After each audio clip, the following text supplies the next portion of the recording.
রূপালী জগতের নামে অশ্লীলতা আছে না নাই? এই টার্মটা আপনারা জানেন না? রূপালী জগৎ কি জগৎ? আসলে কি রূপালী জগৎ না অন্ধকার জগৎ? আমার বোনেরা, আপনাদেরকে যে কি বলে তারা বুঝায়, রূপালী জগৎ শুনেই আপনি ভরকে যাবেন না। রূপালী জগতে যে নারী যত বেশি উলঙ্গ সে নাকি তত বেশি সাহসী। জানেন? বলে এটা একটা সাহসী নারী, খুব সাহসী পদক্ষেপ তার। যত বেশি শরীর থেকে কাপড় নামাতে পারবে, যত বেশি বস্ত্রহীন হয়ে নিজেকে প্রেজেন্ট করতে পারবে, সে নাকি তত বেশি সাহসী। আমার চট্টলার ভাইয়েরা, শয়তানের প্রথমে এজেন্ডা ছিল বনি আদমকে বস্ত্রহীন করা। সে আদম এবং হাওয়া আলাইহিস সালামকে নিষিদ্ধ গাছের ফল খাইয়ে তাদেরকে বস্ত্রহীন করেছে। এই জামিনেও সে আমাদেরকে বস্ত্রহীন করতে চাইবে। এই রূপালী জগতের নামে তারা এটা করে। আমার প্রিয় বোনেরা, আপনি জানেন না আপনার দাম কত? ওরা আপনাদেরকে বিজ্ঞাপনের সস্তা পণ্য বানাতে চায়। ওরা আপনাদেরকে ওদের ভোগের লিপসার টুলস বানাতে চায়। ওরা আপনাদেরকে দিয়ে ওদের খায়েশ পূরণ করতে চায়। এটা আপনাদের জন্য মোটেও ডিগনিটি নয়, এটা আপনাদের জন্য সম্মান নয়। আপনার সম্মান শালীনতায়, আপনার সম্মান হেজাবে, আপনার সম্মান ভদ্রতায়, আপনার সম্মান আপনার ডিসেন্ট পোশাকে। পোশাক বলে দেয় এই নারীটা ভদ্র না অভদ্র। পোশাক বলে দেয় এই মেয়েটা কোন ঘরের মেয়ে। আওয়াজ করে বলেন ঠিক কিনা? আপনি জানেন না আপনার সস্তা পণ্য বানায়, ভোগের পণ্য, বিলবোর্ডে আপনাকে উলঙ্গ করে উপস্থাপন করে। এই অশ্লীলতার সাথে ইসলামের কোন সম্পর্ক। এজন্য আল্লাহ বলেন, আমি অশ্লীলতাকে হারাম করেছি। অশ্লীলতাকে হারাম করার প্রথম কারণ হলো এর মাধ্যমে মানবতাকে অপমানিত করা হয়। কারণ মানুষের সম্মান মানুষের পোশাকে। মানুষ যখন পোশাকহীন হয়ে যায়, বস্ত্রহীন হয়ে যায়, তার সম্মান কমে যায়। ঠিক কিনা? অশ্লীলতাকে হারাম করার প্রথম কারণ হচ্ছে মানুষ মানুষকে অপমান করে। একটা নারী, সে তো সম্মানিত। নারী যে কত সম্মানিত, নারীর এটা বুঝেই নাই। বিশ্বনবী বলেন, আদ-দুনিয়া কুল্লুহা মাতা ওয়া খায়রু মাতা'আদ দুনিয়া আল মারআতুস সালিহা। আমার বোনেরা, 5টা প্যান্ডেলে আপনারা এলইডিতে আমার আলোচনা শুনছেন, আমি জানি। আপনাদের এই গর্ভ যে কত দামি আপনি জানেন না। আপনার পেট থেকেই আসবে আগামী দিনের সালাহুদ্দিন আল আইয়ুবী। আপনার পেট থেকেই আসবে অনাগত দিনের ইমাম মাহদী আল মুনতাযর। আপনার পেট থেকেই আসবে অনাগত দিনের ফয়সাল, ওয়াসিম, মুগ্ধ, আবু সাইদের মতো বীর যোদ্ধা। ফ্লাইটে উঠলাম। যে কত দামি আপনি জানেন না। নারীদেরকে আল্লাহ বানিয়েছেন উচ্চতর করে, নিম্নতর নয়। নারীদেরকে ছোট্ট জিনিস দিলে এটারে বড় করে দেয়। নারীদেরকে ভ্রূণ দিলে, শুক্রাণু দিলে নারী এটারে বাচ্চা হিসেবে উপহার দেয়। ঠিক কিনা? বিয়ের মাধ্যমে স্বামী যখন তার শুক্রাণু তার স্ত্রীকে উপহার দেয়, স্ত্রী রিটার্নে কি উপহার দেয়? ফুল ফর্ম বেবি, মানব সন্তান। দেখছেন? আপনি দিলেন একটুকুনি, দিছে বিশাল। আপনি যদি নারীকে বাজার এনে দেন, নারী এটাকে সুস্বাদু খাবারে রূপান্তর করে দেয়। আপনি তাকে একটা মুচকি হাসি দিয়ে দেন, সে তার কলিজা দিয়ে দেয়। কিন্তু যদি আপনি তার মনে কষ্ট দেন, সে আপনার জীবনকে জাহান্নাম বানায়া দেয়। খবর আছে? নারীর মন বুঝতে পারলে নেয়ামত, বুঝতে না পারলে কিয়ামত। ঠিক কিনা বলেন? আমার প্রিয় বোনেরা, আপনি যে কত দামি আপনি জানেন না। জানেন না আপনি কত দামি? অনেক দামি আপনি। আপনাদেরকে যেন ভোগের সস্তা পণ্য বানাতে না পারে, আপনাদেরকে সচেতন থাকতে হবে, সজাগ থাকতে হবে, কনসার্ন থাকতে হবে। শয়তানের ওই হাতছানির দিকে আর নজর দেওয়া যাবে না। তাহলে কেন আল্লাহ তাআলা এই ফাহশা অশ্লীলতাকে হারাম করলেন? 1 নাম্বার, এতে হিউম্যান ডিগনিটি কমে। 2 নাম্বার, এতে মানুষের অধিকার নষ্ট হয়। আপনি বিয়ে করেছেন, এরে পরকিয়া করেন, ওর সাথে এরকম আছে না নাই? স্ত্রীর অধিকার নষ্ট করেছেন। আপনি বিবাহ সম্পর্কে আবদ্ধ হয়েছেন তার সাথে, আপনি পরকিয়া করেন ওই ছেলের সাথে, আপনি আপনার হাজবেন্ডের সাথে বিট্রে করেছেন। এজন্য আল্লাহ অশ্লীলতাকে হারাম করেছেন। অশ্লীলতাকে হারাম করার আরেকটা কারণ হচ্ছে আল্লাহ তাআলা এই হিউম্যান জেনারেশনকে এটাকে প্রিজার্ভ করতে চায়। হিফজুন নাসল, এটা মাকাসিদুশ শরিয়ার অনেক গুরুত্বপূর্ণ একটা মাকাসিদ। অনেক গুরুত্বপূর্ণ। আপনার নসল, আপনার জেনারেশনকে সংরক্ষণ করা। এই যে আসতেছে ফেব্রুয়ারি, কত ফেব্রুয়ারি জানো? এটা কি বিশ্ব ভালোবাসা দিবস?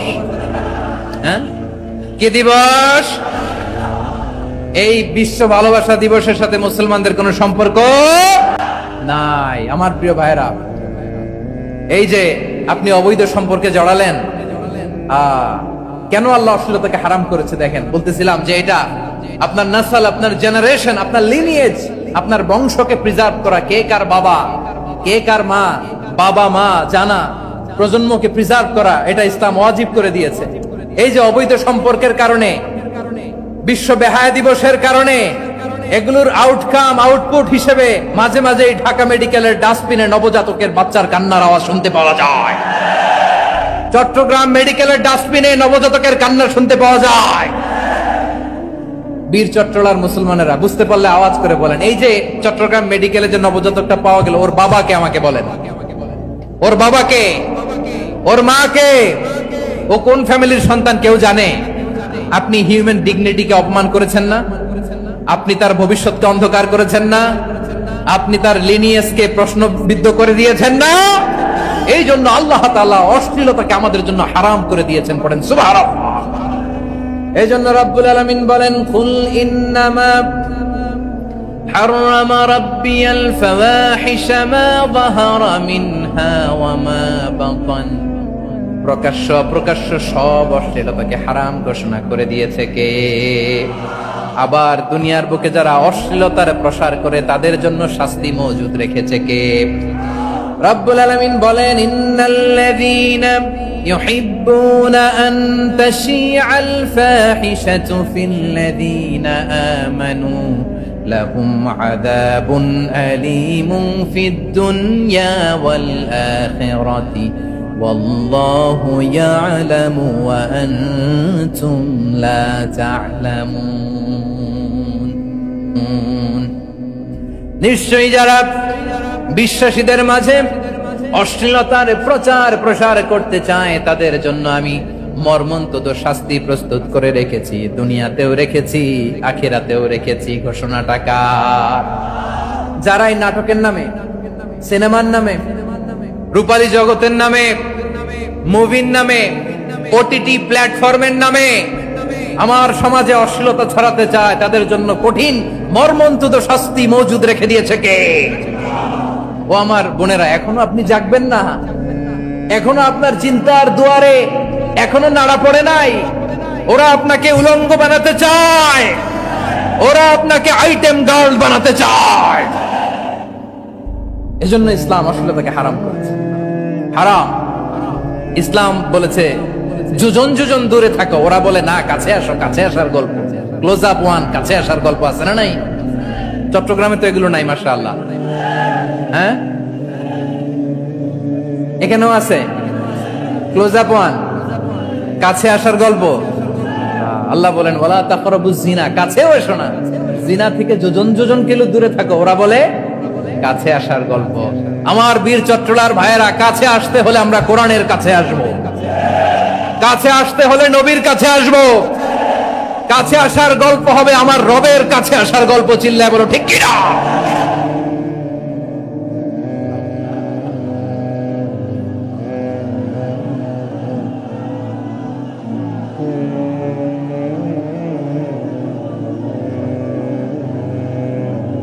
বসুন বসুন আমার ভাইয়েরা।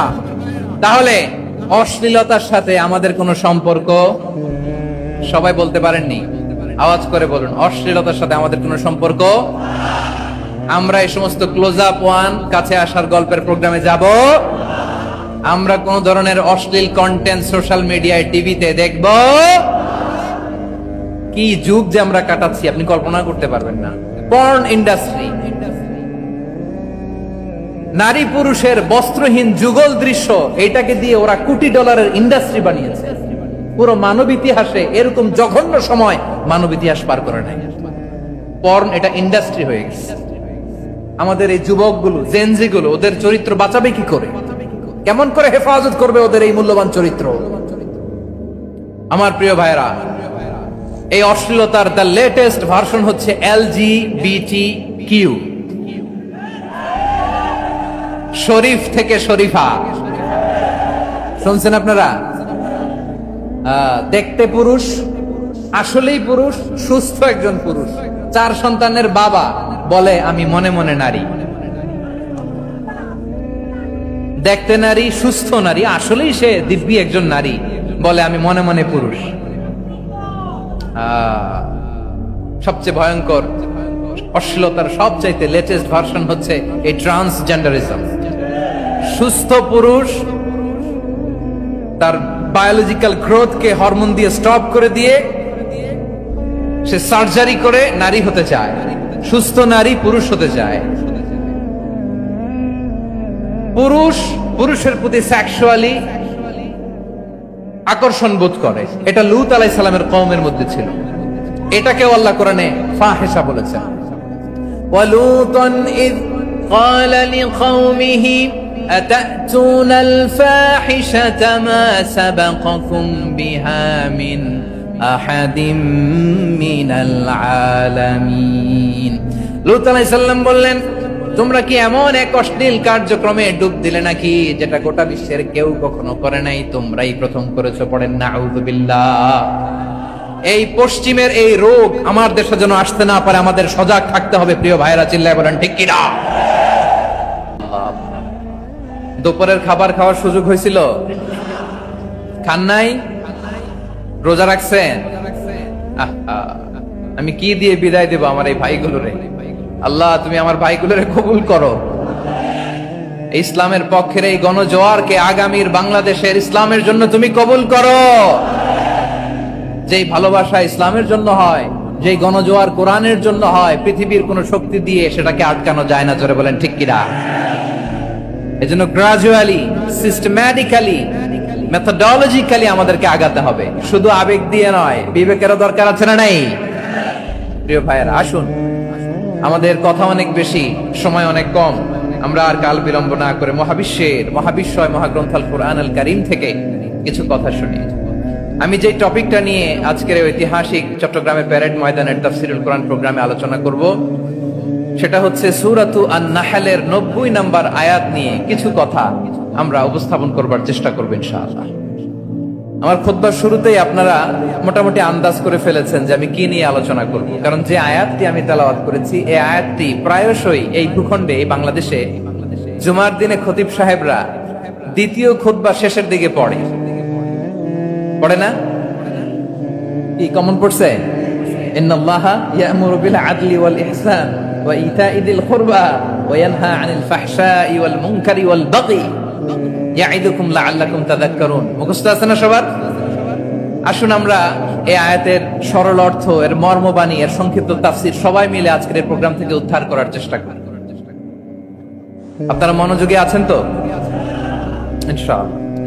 এই আয়াতটা অনেক কম্প্রিহেন্সিভ একটা আয়াত। সাইয়েদনা আব্দুল্লাহ ইবনে মাসউদ রাদিয়াল্লাহু তাআলা আনহু উনি বলেছেন, ইন্নাহা মিন আজমাই আয়াতিল কুরআন। এটা কোরআনের সবচেয়ে জামে মানে আয়াত। যদিও ছোট্ট আয়াত, অল্প কিছু কথামালা, কিন্তু তিনি বলতেন এটা কোরআনের সবচাইতে জামিআ মানে সবচেয়ে কম্প্রিহেন্সিভ একটা আয়াত, যেখানে কথা কম, শব্দ কম, কিন্তু এটার দোতনা, এটার আবেদন, এটার মিনিং অনেক বেশি। সুবহানাল্লাহ। এই আয়াতে আল্লাহ তাআলা বেসিক্যালি আমাদেরকে 3টা বিষয়ে আদেশ করেছেন আর 3টা বিষয়ে বারণ করেছেন, মানে নিষেধ করেছেন। আওয়াজ করে বলুন, আদেশ করেছেন কয়টা? প্রিয় চট্টলার ভাইয়েরা, আমার মতো এই যে 3 আঙ্গুল উঁচু করে বলেন, আদেশ করেছেন কয়টা? আবার নিষেধও কয়টা? মানবো তো আমরা ইনশাআল্লাহ? বলেন সবাই। 3 do's and 3 don'ts, do's and don'ts। 3টা আদেশ, 3টা নিষেধ। এই 3টা আদেশ আর 3টা নিষেধের ভেতরে আল্লাহ তাআলা গোটা ইসলামী শরিয়ার মূল নির্যাসকে ঢুকিয়ে দিয়েছেন। সুবহানাল্লাহ। এই ছোট্ট একটা আয়াতে গোটা ইসলামী শরিয়ার, the gist, the cream of the creams, গোটা ইসলামী শরিয়ার মূল নির্যাসকে আল্লাহ ঢুকিয়ে দিয়েছেন। 3টা আদেশ আর 3টা নিষেধ। আসুন আমরা সরাসরি কোরআন থেকে শুনি, সবাই পড়ুন। আউযু বিল্লাহি মিনাশ শাইতানির রাজীম। বিসমিল্লাহির রহমানির রহিম ইন্নাল্লাহা ইয়া'মুরু বিল আদলি ওয়াল ইহসানি ওয়া ইতা'i যিল কুরবা وينهى عن الفحشاء والمنكر والبغي يعظكم لعلكم تذكرون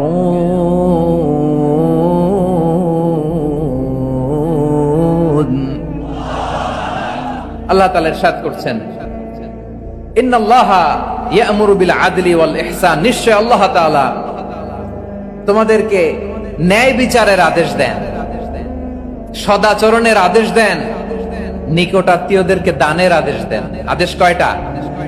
আওয়াজ করে সবাই বলুন তো কয়টা? নিশ্চয় আল্লাহ তাআলা তোমাদেরকে ন্যায় বিচারের আদেশ দেন, সদাচরণের আদেশ দেন, তিনি তোমাদের নিকট আত্মীয়দেরকে দানের আদেশ দেন, আর তিনি তোমাদেরকে অশ্লীলতা থেকে নিষেধ করেন, মন্দ কাজ থেকে নিষেধ করেন, অবাধ্যতা সীমা লঙ্ঘন থেকে নিষেধ করেন। তিনি তোমাদেরকে উপদেশ দেন যাতে তোমরা শিক্ষা গ্রহণ করো। সুবহানাল্লাহ। উপদেশ দিচ্ছে স্বয়ং কে? তিনটা জিনিসের আদেশ। ইয়া'মুরু বিল আদল, সুবিচার ন্যায় বিচারের আদেশ তিনি দেন।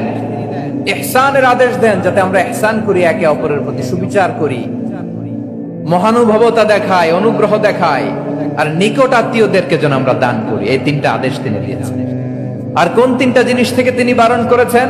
অশ্লীলতা, ফাহশা, মুনকার, মানে সব মন্দ আর অসৎ কাজ, এগুলো থেকে তিনি আমাদেরকে বারণ করেন। ওয়াল বাগি, অবাধ্যতা, সীমা লঙ্ঘন, এই তিনটা কাজ থেকে তিনি আমাদেরকে বারণ করেন। তিনি আমাদেরকে উপদেশ দেন, স্বয়ং আল্লাহ তাআলা আমাদেরকে উপদেশ দেন যাতে করে আমরা শিক্ষা গ্রহণ করি। সুবহানাল্লাহ পড়েন। তাহলে আসুন আমরা ধরে ধরে একটা একটা করে সামনের দিকে আগাই। আল্লাহ তাআলা প্রথমে আমাদেরকে আদেশ দিয়েছেন আদালের। ইন্নাল্লাহা ইয়া'মুরু বিল আদল, আওয়াজ করে বলুন আল আদাল। সবাই পড়ুন আল আদাল। আমরা উর্দু জানি, হিন্দি জানি, অনেকে ইংরেজিও জানি, কিন্তু আরবি শব্দগুলো আমাদের মুখ দিয়ে বেরোতে চায় না। আওয়াজ করে বলুন আল আদাল। মাশাআল্লাহ। ইন্নাল্লাহা ইয়া'মুরু বিল আদল, আল্লাহ তাআলা আমাদেরকে আদলের আদেশ দেন। আদল অনেকে না বুঝলেও আদালত শব্দটা বুঝবেন। আদালত, আদালত, আদালত বুঝেন না? যেখানে বিচার কার্যের ফয়সালা করা হয়, কোর্ট কাচারি আদালত, এটা তো ভেরি কমন। এটা শুনছেন না সবাই? আদালত, যেখানে ন্যায় বিচার হবে, সুশাসন হবে। কিন্তু ভাগ্যের কি নির্মম পরিহাস, ওখান থেকে মিথ্যা সাক্ষী দিয়ে মনমতো রায় দিয়ে দেয়া হয়। এগুলোর পরিবর্তন হওয়ার দরকার আছে না নাই? প্রিয় ভাইয়েরা, আদালত, আল আদল, ইংরেজিতে বলে জাস্টিস, ন্যায় বিচার, সুবিচার, সুশাসন, জাস্টিস, আল আদল। সব জায়গায় এই জাস্টিস থাকা দরকার। Justice should be prevailed in the society. The mission of all prophet was to uphold the justice. সব নবীর মিশন ছিল এই জাস্টিসকে, আদালকে, সুশাসন আর সুবিচারকে নিশ্চিত করা। করেন সুবহানাল্লাহ। And the core message of every divine scripture was to uphold justice. পৃথিবীর সব আসমানি কিতাবের মূল শিক্ষা ছিল এই জাস্টিসকে সমাজে এনশিওর করা, সুবিচার, সুশাসনকে এনশিওর করা। তাহলে প্রিয় ভাইরা, আমরা বুঝতে পারলাম আল আদল শব্দের মানে হচ্ছে ইনসাফ বা সুবিচার বা ন্যায় বিচার। এটা হচ্ছে একটা general meaning, very general meaning. আপনি যদি ইন ডেপথ বুঝতে চান, আরো ভেতরে যান, তাহলে আদল মানে হচ্ছে সমন্বয়, আদল মানে হচ্ছে ভারসাম্য, ব্যালেন্স। আদল মানে হচ্ছে মধ্যম পন্থা। সুবহানাল্লাহ পড়েন। কারণ সব সময় সমান সমান হইলেই সুবিচার হয় না। কথা কি বুঝতেছেন? ইসলামের দ্য কনসেপ্ট অফ আদল, এটা এমন আদল, এটা সব সময় সমান সমান নয়। যখন সমান সমান দেয়া দরকার, ইসলাম সমান সমান দেয়। যখন ব্যালেন্স করা দরকার, চেক এন্ড ব্যালেন্স, সমন্বয়, ভারসাম্য করা দরকার, তখন ইসলাম ভারসাম্য করে দেয়। এটার নাম আদল। সুবহানাল্লাহ।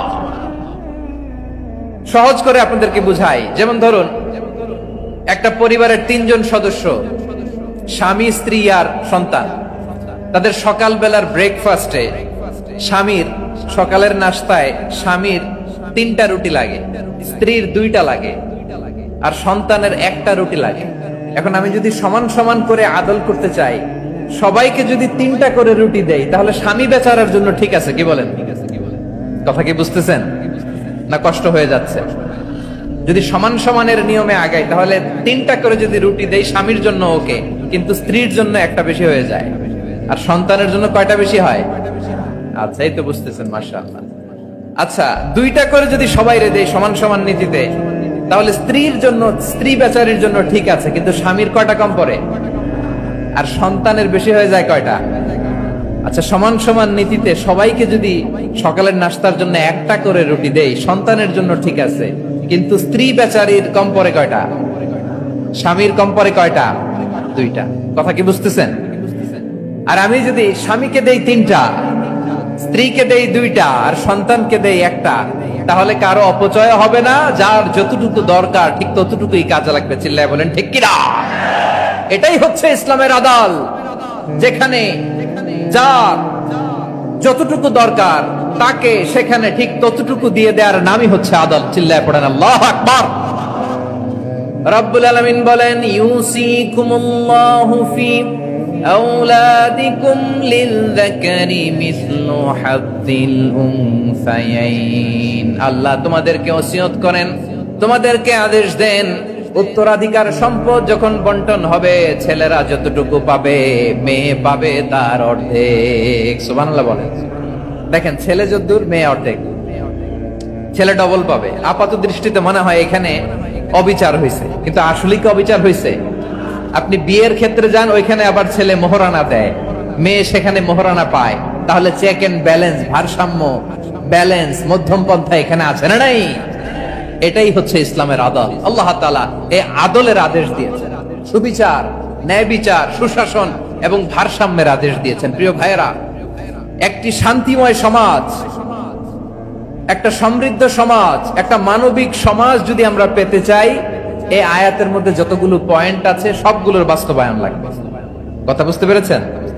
বলেন, আওয়াজ করে বলেন, আমরা একটা শান্তির সমাজ চাই কি চাই না? আমরা একটা সমৃদ্ধ বাংলাদেশ চাই কি চাই না? আমরা একটা মানবিক বাংলাদেশ চাই কি চাই না? এই আয়াতে আল্লাহ তাআলা একটা মানবিক সমাজের রূপরেখা টেনেছেন। তার প্রথম কথা হচ্ছে, ইন্নাল্লাহা ইয়ামুরু বিল আদল। আল্লাহ তাআলা তোমাদেরকে আদলের নির্দেশনা দেয়, সুবিচার, সুশাসনের নির্দেশনা দেয়। যে সমাজে আদল থাকে না, সে সমাজে জুলুম মানুষের ঘাড়ে চেপে বসে। আদলের বিপরীত হচ্ছে জুলুম। আদলের বিপরীত কি? জুলুম বা জাওর, অত্যাচার, অবিচার, বৈষম্য। এই যে বৈষম্য বিরোধী ছাত্র আন্দোলন কেমন পড়ছে? এই যে একজন সমন্বয়ক তো দেখা করলো আমার সাথে। জুলুম মানে হচ্ছে বৈষম্য। বৈষম্যের স্থান ইসলামে নাই, অবিচারের স্থান ইসলামে নাই, জুলুমের স্থান ইসলামে নাই। আল্লাহ তাআলা বলেন যে আমি জুলুমকে নিজের জন্য হারাম করেছি এবং তোমাদের জন্য হারাম করেছি। বিশ্বনবী ফরমান, আল্লাহ তাআলা বলেন হাদিসে কুদসিতে, ইয়া ইবাদি ইন্নী হারামতুয যুলমা আলা নাফসি ওয়া জাআলতুহু বাইনাকুম মুহাররামান ফালা তাযালামু। আমার গোলামেরা শোনো, নিশ্চয় আমি আল্লাহ তাআলা জুলুমকে আমি আমার উপরে হারাম করেছি, অনুরূপ ভাবে জুলুম করাকে তোমাদের উপরেও হারাম করেছি। ফলে ফালা তাযালামু, তোমরা একে অপরের সাথে জুলুম করো না। নির্দেশনাটা কার?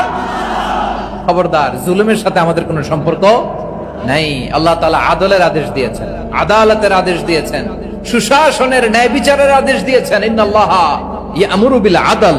আমাদেরকে আদল প্রতিষ্ঠা করতে হবে। জুলুমের সাথে ইসলামের কোনো সম্পর্ক নাই।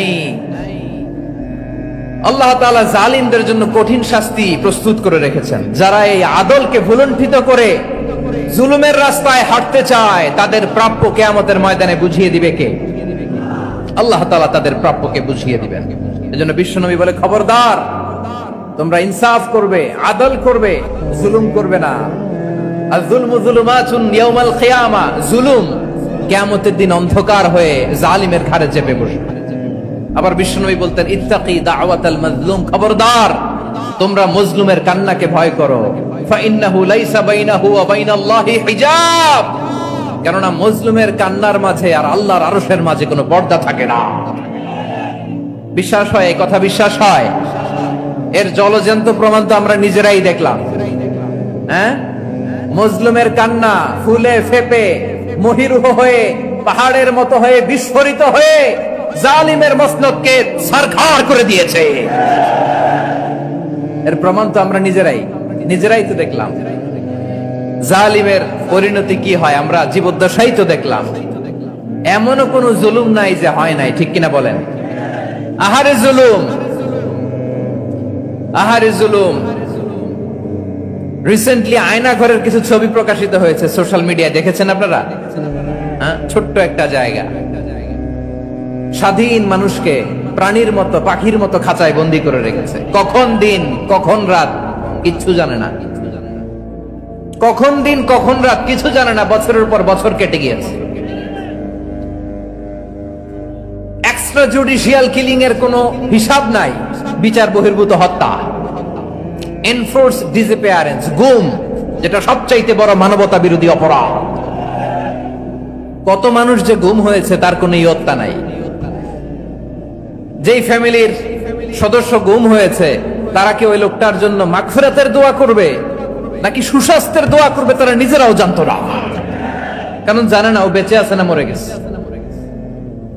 আহা, বিডিআর নওজওয়ানদের যারা ছাড়া পেল দেখলাম বিনা অপরাধে, কোন অন্যায় ছাড়া অপরাধ ছাড়া তাদের জীবন থেকে, তাদের তারুণ্যের, তাদের যৌবনের 15 বছর 16 বছর 17 বছর নাই, 6 মাস বয়সের ছোট বাচ্চাকে রেখে জেলে গেছে। 6 মাসের মেয়ে বেরোয় দেখে মেয়ের বয়স 17 বছর। মেয়ে বাবারে চিনে না, বাবা মেয়েরে চিনে না। মেয়েকে এখন বিয়ে দিয়ে আরেক ছেলের হাতে তুলে দিবে। মেয়ের শৈশব বাবা দেখে নাই, মেয়ের কৈশোর বাবা দেখে নাই, মেয়ের তারুণ্য দেখে নাই। আরেক যুবককে দেখলাম 14 বছরের 14 দিনের সংসার, 2 সপ্তাহের সংসার শেষে জেলে গেছে। কত যুবকের যে স্ত্রী চলে গিয়েছে ফ্যামিলি ছেড়ে, কারণ জানে না তো কবে আসবে, কি হবে, কেউ জানতো না। দাম্পত্য জীবনের মাত্র 14 দিনের স্মৃতি, এই স্মৃতিকে আঁকড়ে ধরে এক বোন 16টা বছর 17টা বছর কাটিয়ে দিয়েছে। আমি নিউজটা দেখে ভাবলাম আমার এই বোনের প্রতিটি দিন কিভাবে কেটেছে, প্রতিটি রাত কিভাবে কেটেছে, প্রতিটি ক্ষণ কিভাবে কেটেছে।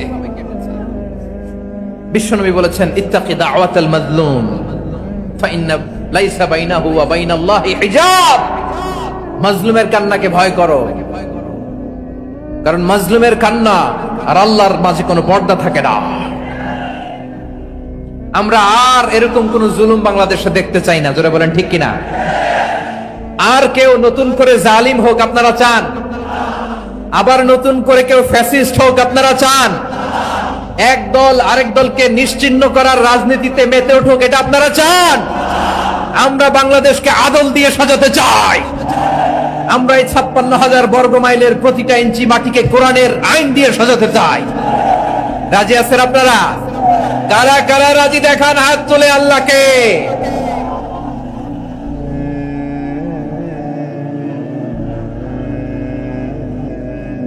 বসুন আমার প্রিয় বীর চট্টলার তৌহিদি মুসলমান, আমরা আর নতুন করে কেউ জালিম হোক এটা চাই না, নতুন করে আবার কেউ ফ্যাসিস্ট হোক আমরা চাই না, এক দল আরেক দলকে নিশ্চিহ্ন করার রাজনীতি করুক আমরা চাই না। আমরা সুশাসনের বাংলাদেশ চাই, আমরা মানবিক বাংলাদেশ চাই, আমরা একটা সমৃদ্ধ বাংলাদেশ চাই, আমরা বিশ্বের বুকে সম্মান নিয়ে মাথা উঁচু করে দাঁড়াতে চাই, ঠিক কিনা বলেন? আল্লাহ বললেন, এটা যদি তোমরা চাও, একটা সমৃদ্ধ সমাজ যদি বিনির্মাণ করতে চাও, মানবিক সমাজ যদি বিনির্মাণ করতে চাও, আমি তোমাদেরকে সেজন্য প্রথমে আদালতের নির্দেশ দিলাম। ইন্নাল্লাহা ইয়া'মুরু বিল আদল, নিশ্চয় আল্লাহ তাআলা তোমাদেরকে ন্যায় বিচার সুশাসন এটার আদেশ দেন। সুবহানাল্লাহ।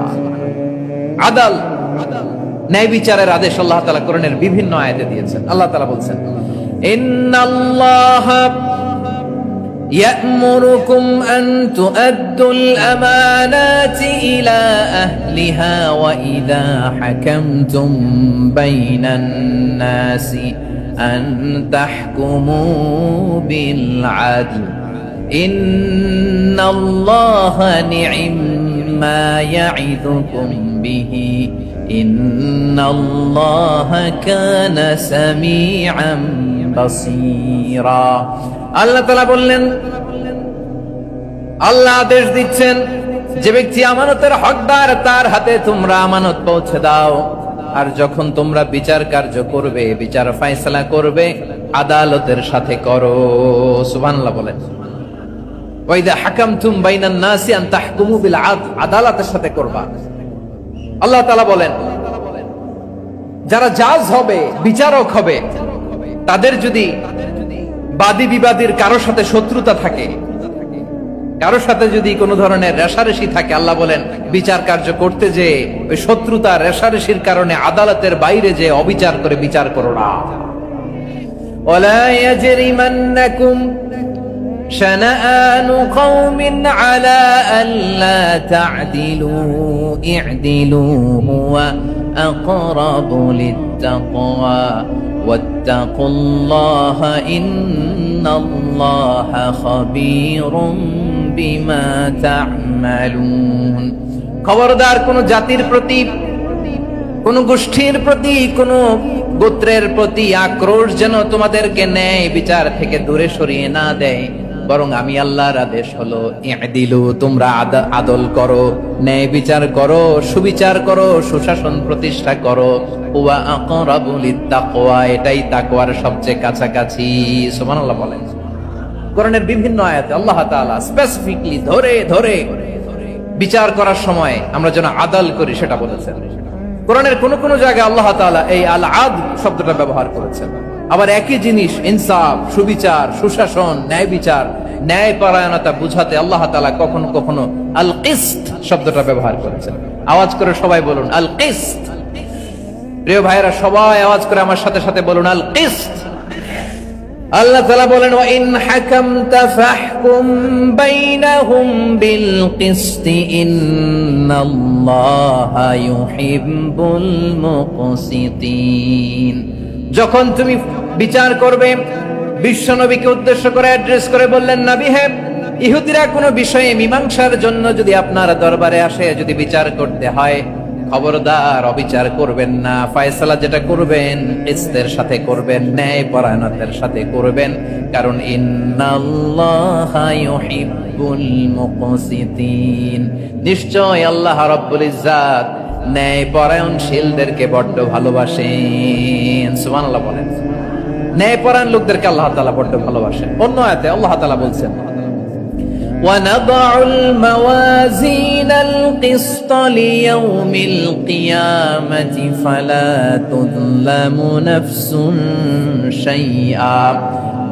আমি কিয়ামতের দিন ন্যায় পরায়ণতার মানদণ্ড স্থাপন করব, যেটাকে আমরা মিজানের পাল্লা বলি। আল্লাহ বলেন ন্যায় বিচারের মানদণ্ড কিয়ামতের ময়দানে আমি আল্লাহ স্থাপন করব। সেদিন কারো প্রতি বিন্দু পরিমাণ, এক চুল পরিমাণ অবিচার করা হবে না, কোনো বিচার করা হবে না। সেদিন সুশাসন হবে, সুবিচার হবে, ন্যায় পরায়ণতার সাথে বিচার হবে। আওয়াজ করে পড়েন আল্লাহু আকবার। তাহলে প্রিয় ভাইরা, যে তিনটি বিষয়ে আল্লাহ তাআলা আমাদেরকে আদেশ দিয়েছেন, তার প্রথমটা হচ্ছে আদালত, ইনসাফ, সুবিচার, ন্যায় বিচার। এটা আমরা চাই কি চাই না? বিশ্বনবী ন্যায় বিচার, ন্যায় পরায়ণতা, সুশাসন প্রতিষ্ঠিত করেন কি করেন নাই? আপনারা বিশ্বনবীর সিরাত যারা পড়েছেন, আপনি দেখবেন বিশ্বনবীর সিরাতের পরতে পরতে, বাকে বাকে, সিরাতের বাকে বাকে এই আদালতের নমুনা মেলে। সুবহানাল্লাহ বলেন। ছোট্ট একটা নমুনা রাসূল সাল্লাল্লাহু আলাইহি ওয়াসাল্লামের আসিরা আল আতরা থেকে ছোট্ট একটা নমুনা আপনাদের খেদমতে এখানে উপস্থাপন করি। বিশ্বনবী সাল্লাল্লাহু আলাইহি ওয়াসাল্লাম মক্কা বিজয় করলেন ৮ম হিজরিতে। মক্কা বিজয় শেষে তিনি কয়েক সপ্তাহ মক্কাতে অবস্থান করলেন। ইন দ্য মিন টাইম মক্কার একটা ভেরি প্রেস্টিজিয়াস এন্ড ডিগনিফাইড ফ্যামিলির নারী চুরিতে ধরা পড়ল। কিসে ধরা পড়ল? সবাই বলেন কিসে? আমাদের সমাজে আসেনি এটা? আছে? ছোট না বড়? হ্যাঁ, হিসাব করে শেষ করা যায় না। 3.25 লাখ কোটি টাকা নাই উন্নয়ন প্রকল্পের নামে। উন্নয়ন প্রকল্পের নামে 3.25 লাখ কোটি টাকা নাই। 3.25 লাখ কোটি টাকা লিখতে পারবেন আপনি? এক টানে লিখতে পারবেন? বুঝতেছেন কত বড় সংখ্যা? বনু মাখজুমিয়া গোত্রের এক নারী মক্কায় চুরিতে ধরা পড়ল। বলেন তো চুরি করলে বিধান কি? কি কাটতে হবে? চুরির বিধান হলো হাত কেটে দাও। দাও সেটা গোপনে নয়, প্রকাশ্যে জনসম্মুখে হাত কেটে দাও।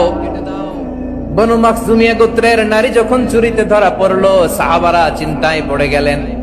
সবেমাত্র মক্কার লোকেরা কালিমা পড়ে মুসলমান হয়েছে, ইসলামের আইন কানুন তেমন জানে না, ইসলামী শরিয়ার সাথে বেশি পরিচিত নয়। এখন যদি বিশ্বনবী চুরির যেই বিধান এটা যদি কায়েম করে হাত যদি কেটে দেয়, না জানি মক্কার লোকেরা আবার বিগড়ে যায়, না জানি মক্কার লোকেরা আবার মুরতাদ হয়ে যায়, না জানি মক্কার লোকেরা ইসলাম থেকে দূরে সরে যায়।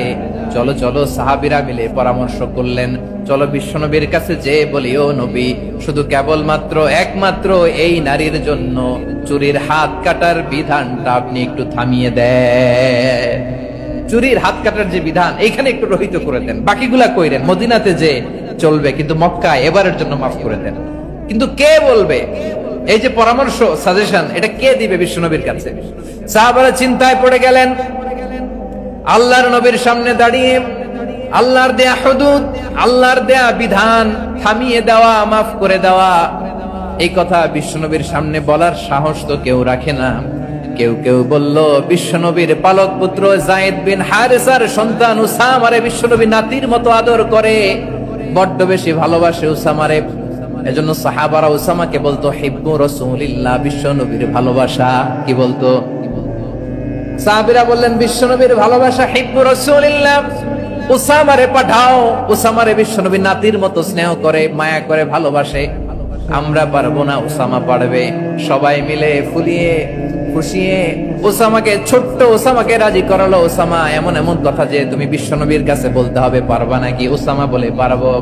সাইয়েদনা উসামা রাদিয়াল্লাহু তাআলা আনহু তরুণ সাহাবী বিশ্বনবীর কাছে গেলেন, যে বললেন, নবী, বনু মাখজুমিয়া গোত্রের এক নারী চুরিতে ধরা পড়েছে, এবারের জন্য কি এই মহিলাটারে মাফ করে দিলে হয় না?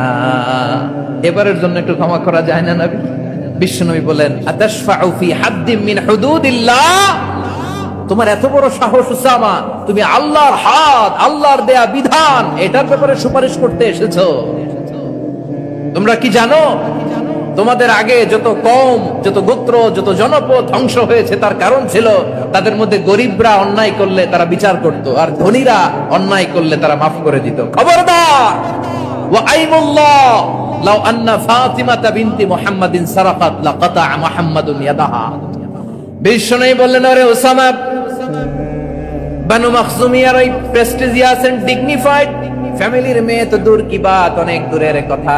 জেনে রেখো ওসামা, আমার কলিজার টুকরা, নয়নের পুটুলি ফাতেমাও যদি মক্কার জমিনে আজকে এই চুরির দায়ে ধরা পড়তো, আমি বিশ্বনবী মুহাম্মদুর রাসূলুল্লাহ ধরে ফাতেমার ডান হাতটা কেটে দিতে এক বিলম্ব দেরি করতাম না। ইন্নাল্লাহা ইয়া'মুরু বিল আদল, আমাদেরকে জাস্টিস শিখায় পশ্চিমারা, আমাদেরকে ইনসাফ শিখায়, আমাদেরকে সুশাসন শিখায়। আর ইনসাফ, সুশাসন, ন্যায় বিচার, সুবিচার, জাস্টিস কারে বলে বিশ্বনবীর বায়োগ্রাফি থেকে জেনে নাও। এই ছিল বিষ্ণু ঈসা ইসলামের আদালতের নমুনা। আপনি যদি সাইয়েদনা ওমরে ফারুকের জীবনের দিকে তাকান, এমন কঠোর, এমন বীর সেনানী ছিলেন। সাইয়েদনা ওমরে ফারুক যদি রাস্তার এই মাথা দিয়ে হাঁটা শুরু করতেন, শয়তান ওমরে ফারুককে দেখলে ওই রাস্তা রেখে দিয়ে অন্য রাস্তা দিয়ে হাঁটতো। সুবহানাল্লাহ। ওমরে ফারুক রাদিয়াল্লাহু তাআলা কি পার্সোনালিটি ছিল, কি পার্সোনালিটি! আমাদের এলাকায় ছোট বাচ্চারা রাতে ভাত খেতে চায় না, আমার মেয়েটাও খেতে চায় না। এই এটা দিব, ওইটা দিব, আজকে মাহফিলে আসার সময় বলে দিছে লিস্ট করে এটা এটা আনতে হবে। তো ছোট্ট বাচ্চাদের অনেক বায়না থাকে, ওরা রাতে খেতে চায় না। তো মায়েরা বিভিন্ন ভয় দেখায়, এই বাঘ আসবে, বাঘ আসবে খাও, এই ভূত আসবে, ভূত আসবে খাও। আপনারা কি বলেন চট্টগ্রামে? কি আসবে? হ্যাঁ, ভূত ভূত ভূত আসবে, বাঘ আসবে, খাও খাও খাও, তাড়াতাড়ি খাও। তো বাচ্চারা এগুলো শুনে ভয়ে খেতে শুরু করে। মদিনার জমিনেও একই ঘটনা ঘটতো। মদিনার ছোট্ট ছোট্ট সোনামণিরা খেতে চাইতো না, তো মায়েরা বলতো হা হুয়া ইয়াতি উমর, হা হুয়া ইয়াতি উমর, ওই যে উমর আসতেছে, উমর। ওমরে ফারুকের কথা শুনলে বাচ্চারা একেবারে ঠান্ডা। সুবহানাল্লাহ পড়বেন না? প্রভু তুমি বলেছ রাসূল দেবে না, বলনি দেবে না ওমর, বলনি দেবে না হামজা তারি, খালিদ বিজয় সমর।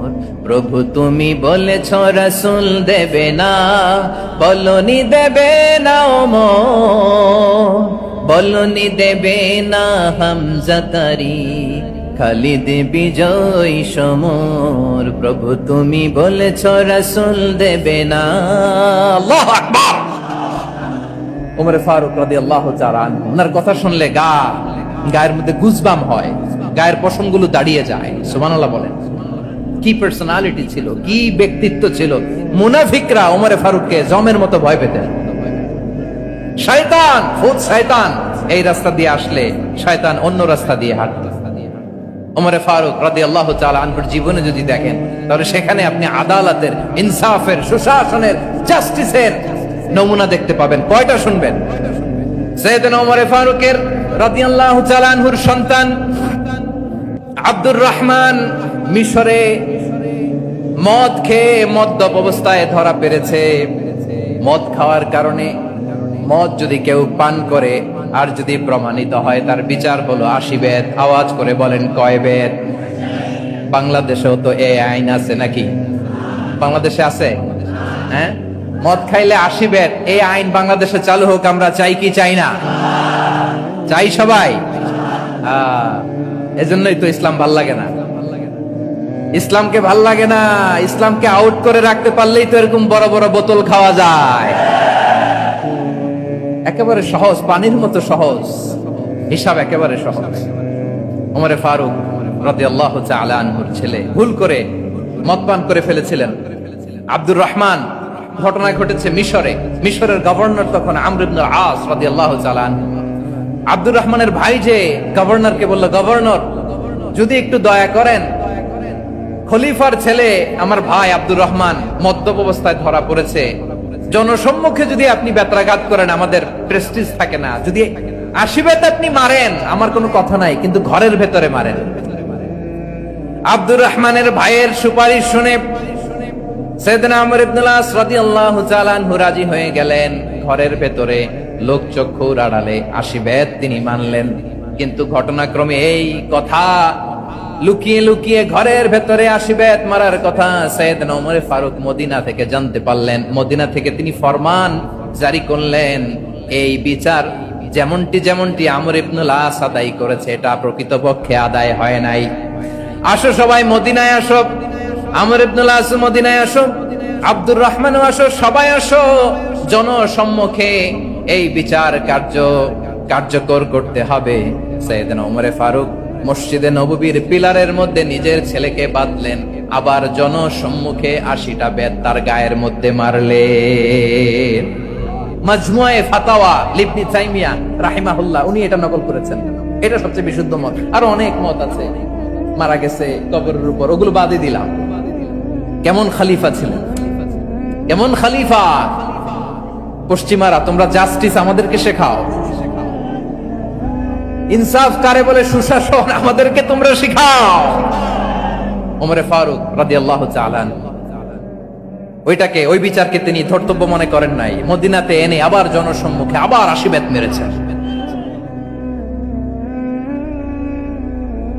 মিশরে ওমর ফারুক রাদিয়াল্লাহু তাআলা আনহু আমর ইবনে আসকে গভর্নর করে পাঠালেন।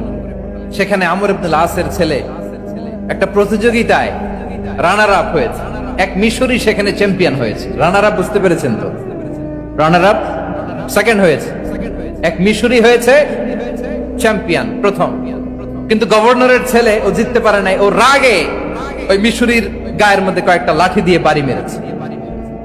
মিশরি যে মদিনাতে ওমরে ফারুকের কাছে বিচার দিলেন, আপনার গভর্নরের ছেলে অন্যায়ভাবে আমার গায়ে হাত তুলেছে। সাইয়েদনা ওমরে ফারুক আবার ফরমান জারি করলেন, আসো মদিনাতে আসো। মিশরীকে ডাকলেন। ওই মিশরের গভর্নর আমর ইবনুল আস রাদিয়াল্লাহু তাআলা আনহুকে ডাকলেন, তার ছেলেকেও ডাকলেন। সবাই বসে রইল। আমর ইবনুল আস রাদিয়াল্লাহু তাআলা আনহু মাথা নিচু করে বসে আছেন, লজ্জায় কাচুমাচু। হায় হায়, আজকে আমার ছেলের কারণে আমিরুল মুমিনিন খলিফাতুল মুসলিমিন ওমরে ফারুকের কাছে আমি জনসম্মুখে লজ্জিত হচ্ছি। সাইয়েদনা ওমরে ফারুক বললেন, এই নাও লাঠি। গভর্নরের ছেলে তোমার মাথার মধ্যে যতগুলো বাড়ি মেরেছে, আজকে জনসম্মুখে তুমি অতগুলা বাড়ি মারো। মিশরী বলে, থাক, আপনি যে ডেকে আনছেন সবার সামনে এটা বলছেন, এতেই আমি খুশি। আল্লাহু আকবার। আপনার মহানুভবতা দেখে আমি খুশি, আর অপমানের দরকার নাই। ওমরে ফারুক বলে, না, খবরদার, এই কথা মিশরী তুমি বলো না, মারো, যতগুলা বাড়ি মেরেছে মারো। বাধ্য হয়ে মিশরী আমর ইবনুল আসের সামনে ওনার কলিজার টুকরা সন্তানের মাথার মধ্যে বাড়ি মারতে আরম্ভ করলেন। ঠিক যতগুলা বাড়ি গভর্নরের ছেলে আমর ইবনুল আসের ছেলে মিশরীর গায়ে মেরেছিল, মাথায় মেরেছিল, মিশরী গুনে গুনে ততটা মারলেন। এই দৃশ্য দেখে ওমরে ফারুক রেগে মেগে আগুন, রাগের চোটে রাগ সামলাতে না পেরে, আর নিজেকে সামলাতে না পেরে মিশরীরে বললেন, ছেলেরে মারা শেষ হয়ে গেলে এবার বাবার টাক মাথার মধ্যে কয়েকটা বাড়ি মার। রাগের চোটে, আউট অফ অ্যাঙ্গার, রাগের চোটে, যে আমার পাঠানো গভর্নর আমর ইবনুল আস তার ছেলেকে কেন আদব তারবিয়া কেন শিক্ষা দিতে পারে না। ছেলেরে মারা হইলে এবার আমর ইবনুল আসের মাথার মধ্যে দুইটা মারো। এটা রাগে বলেছে, এটা শাস্তি হিসেবে না। সুবহানাল্লাহ পড়ে। তোমরা আমাদেরকে সুশাসন শিখাও, আমাদেরকে সুশাসন শিখাও। বিশ্বনবী বলেন, আদাল এটা যেন বিষয় না, এটা দিয়েই মানবিক সমাজ গড়তে হবে। আল্লাহ তাআলা কিয়ামতের কঠিন ময়দানে, যেদিন স্বামী স্ত্রীকে চিনবে না, স্ত্রী স্বামীকে দেখে পালিয়ে যাবে, বন্ধু বন্ধুরে চিনবে না, পীর সাহেব মুরিদরে চিনবে না, মুরিদ পীর সাহেবরে চিনবে না, দলের কর্মী তার নেতারে চিনবে না, নেতা তার কর্মীরে চিনবে না, বন্ধু বন্ধুরে দেখে পালাবে। এই কঠিন মুহূর্তে সূর্যটা মাথার কাছে চলে আসবে, জমিনটা তামার জমিন হবে, আজকের জমিনের মতো নয়। মানুষ ঘর্মাক্ত, ক্লান্ত, শ্রান্ত মাথার মগজগুলো কানের ছিদ্র আর নাকের ছিদ্র দিয়ে বেয়ে বেয়ে পড়বে। বিশ্বনবী ফরমান, কিয়ামতের ওই কঠিন ময়দানে 7 শ্রেণীর ব্যক্তিকে রব্বুল আলামিন তার আরশের নিচে ছায়া দিবেন। তার মধ্যে প্রথম শ্রেণীর ব্যক্তি হলো ইমামুন আদিল। ইমামুন আদিল, ন্যায়পরায়ণ শাসক,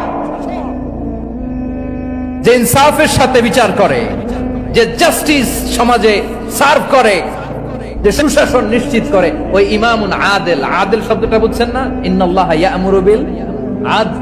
পাইছেন? আদিল। 7 শ্রেণীর ব্যক্তিকে আল্লাহ তাআলা সুশীতল আরশের নিচে ছায়া দিবেন, যেদিন তার দেয়া ছায়া ছাড়া কোনো ছায়া থাকবে না। এর প্রথম হচ্ছে ইমামুন আদিল, ন্যায়পরায়ণ শাসক। চিল্লায় বলেন সুবহানাল্লাহ। আবার বিশ্বনবী বললেন, ইন্নাল মুকসিতিনা ইনদাল্লাহি আলা মানাবিরা মিন নূর আন ইয়ামিনির রহমান। কিয়ামতের দিন যারা ন্যায়পরায়ণ হিসেবে আল্লাহর সামনে দাঁড়াবে, কিয়ামতের দিন রব্বুল আলামিন তার আরশের ডান দিকে ওই ন্যায়পরায়ণ লোকদের জন্য আরশের ডান দিকে একটা নূরের মিম্বারে তাদেরকে বসার সুযোগ করে দিবে। আল্লাহর আরশের ডান দিকে ন্যায়পরায়ণ লোকদের জন্য আল্লাহ তাআলা নূরের মিম্বার বানাবে। 4 ঠিকানে কথা মনে করেছেন? আল আদাল, জাস্টিস। ইন্নাল্লাহা ইয়া'মুরু বিল আদল। আল্লাহ তাআলা এই আদালতের নির্দেশনা দেয়, সুবিচার, সুশাসন। প্রিয় ভাইয়েরা, এটা আমরা বাংলাদেশে চাই কি চাই না? এই যে অরাজকতা, এই যে অন্যায়, এই যে জুলুম, এই যে ইনকনসিস্টেন্সি, সমাজের অসঙ্গতি, এর প্রধান কারণ জাস্টিস নাই, সুবিচার নাই, সুশাসন নাই। শেষবারের মতো আওয়াজ করে বলেন তো, আমরা বাংলাদেশে আদল চাই কি চাই না? তাহলে প্রথম নির্দেশনা শেষ। আল্লাহ তাআলা তোমাদেরকে আদলের আদেশ দেন। এরপরে আল্লাহ বললেন, আমি তোমাদেরকে ইহসানের আদেশ দেই। ইন্নাল্লাহা ইয়া'মুরু বিল আদলি ওয়াল ইহসান। আমি তোমাদেরকে যেমনি আদলের নির্দেশনা দেই তেমনি ভাবে তোমাদেরকে ইহসানের নির্দেশনা দেই।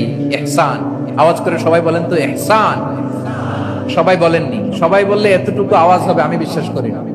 আওয়াজ করে বলুন আল ইহসান। ইহসান মানে কারো প্রতি সফট হার্টেড হওয়া, মহানুভব হওয়া, অনুগ্রহ পরায়ণ হওয়া, অনুগ্রহশীল হওয়া, একে অপরের প্রতি দয়াদ্র হওয়া। একে অপরের প্রতি দয়াদ্র অনুগ্রহশীল হওয়া ছাড়া মানবিক সমাজ কঠিন কালেও গঠন করা সম্ভব না।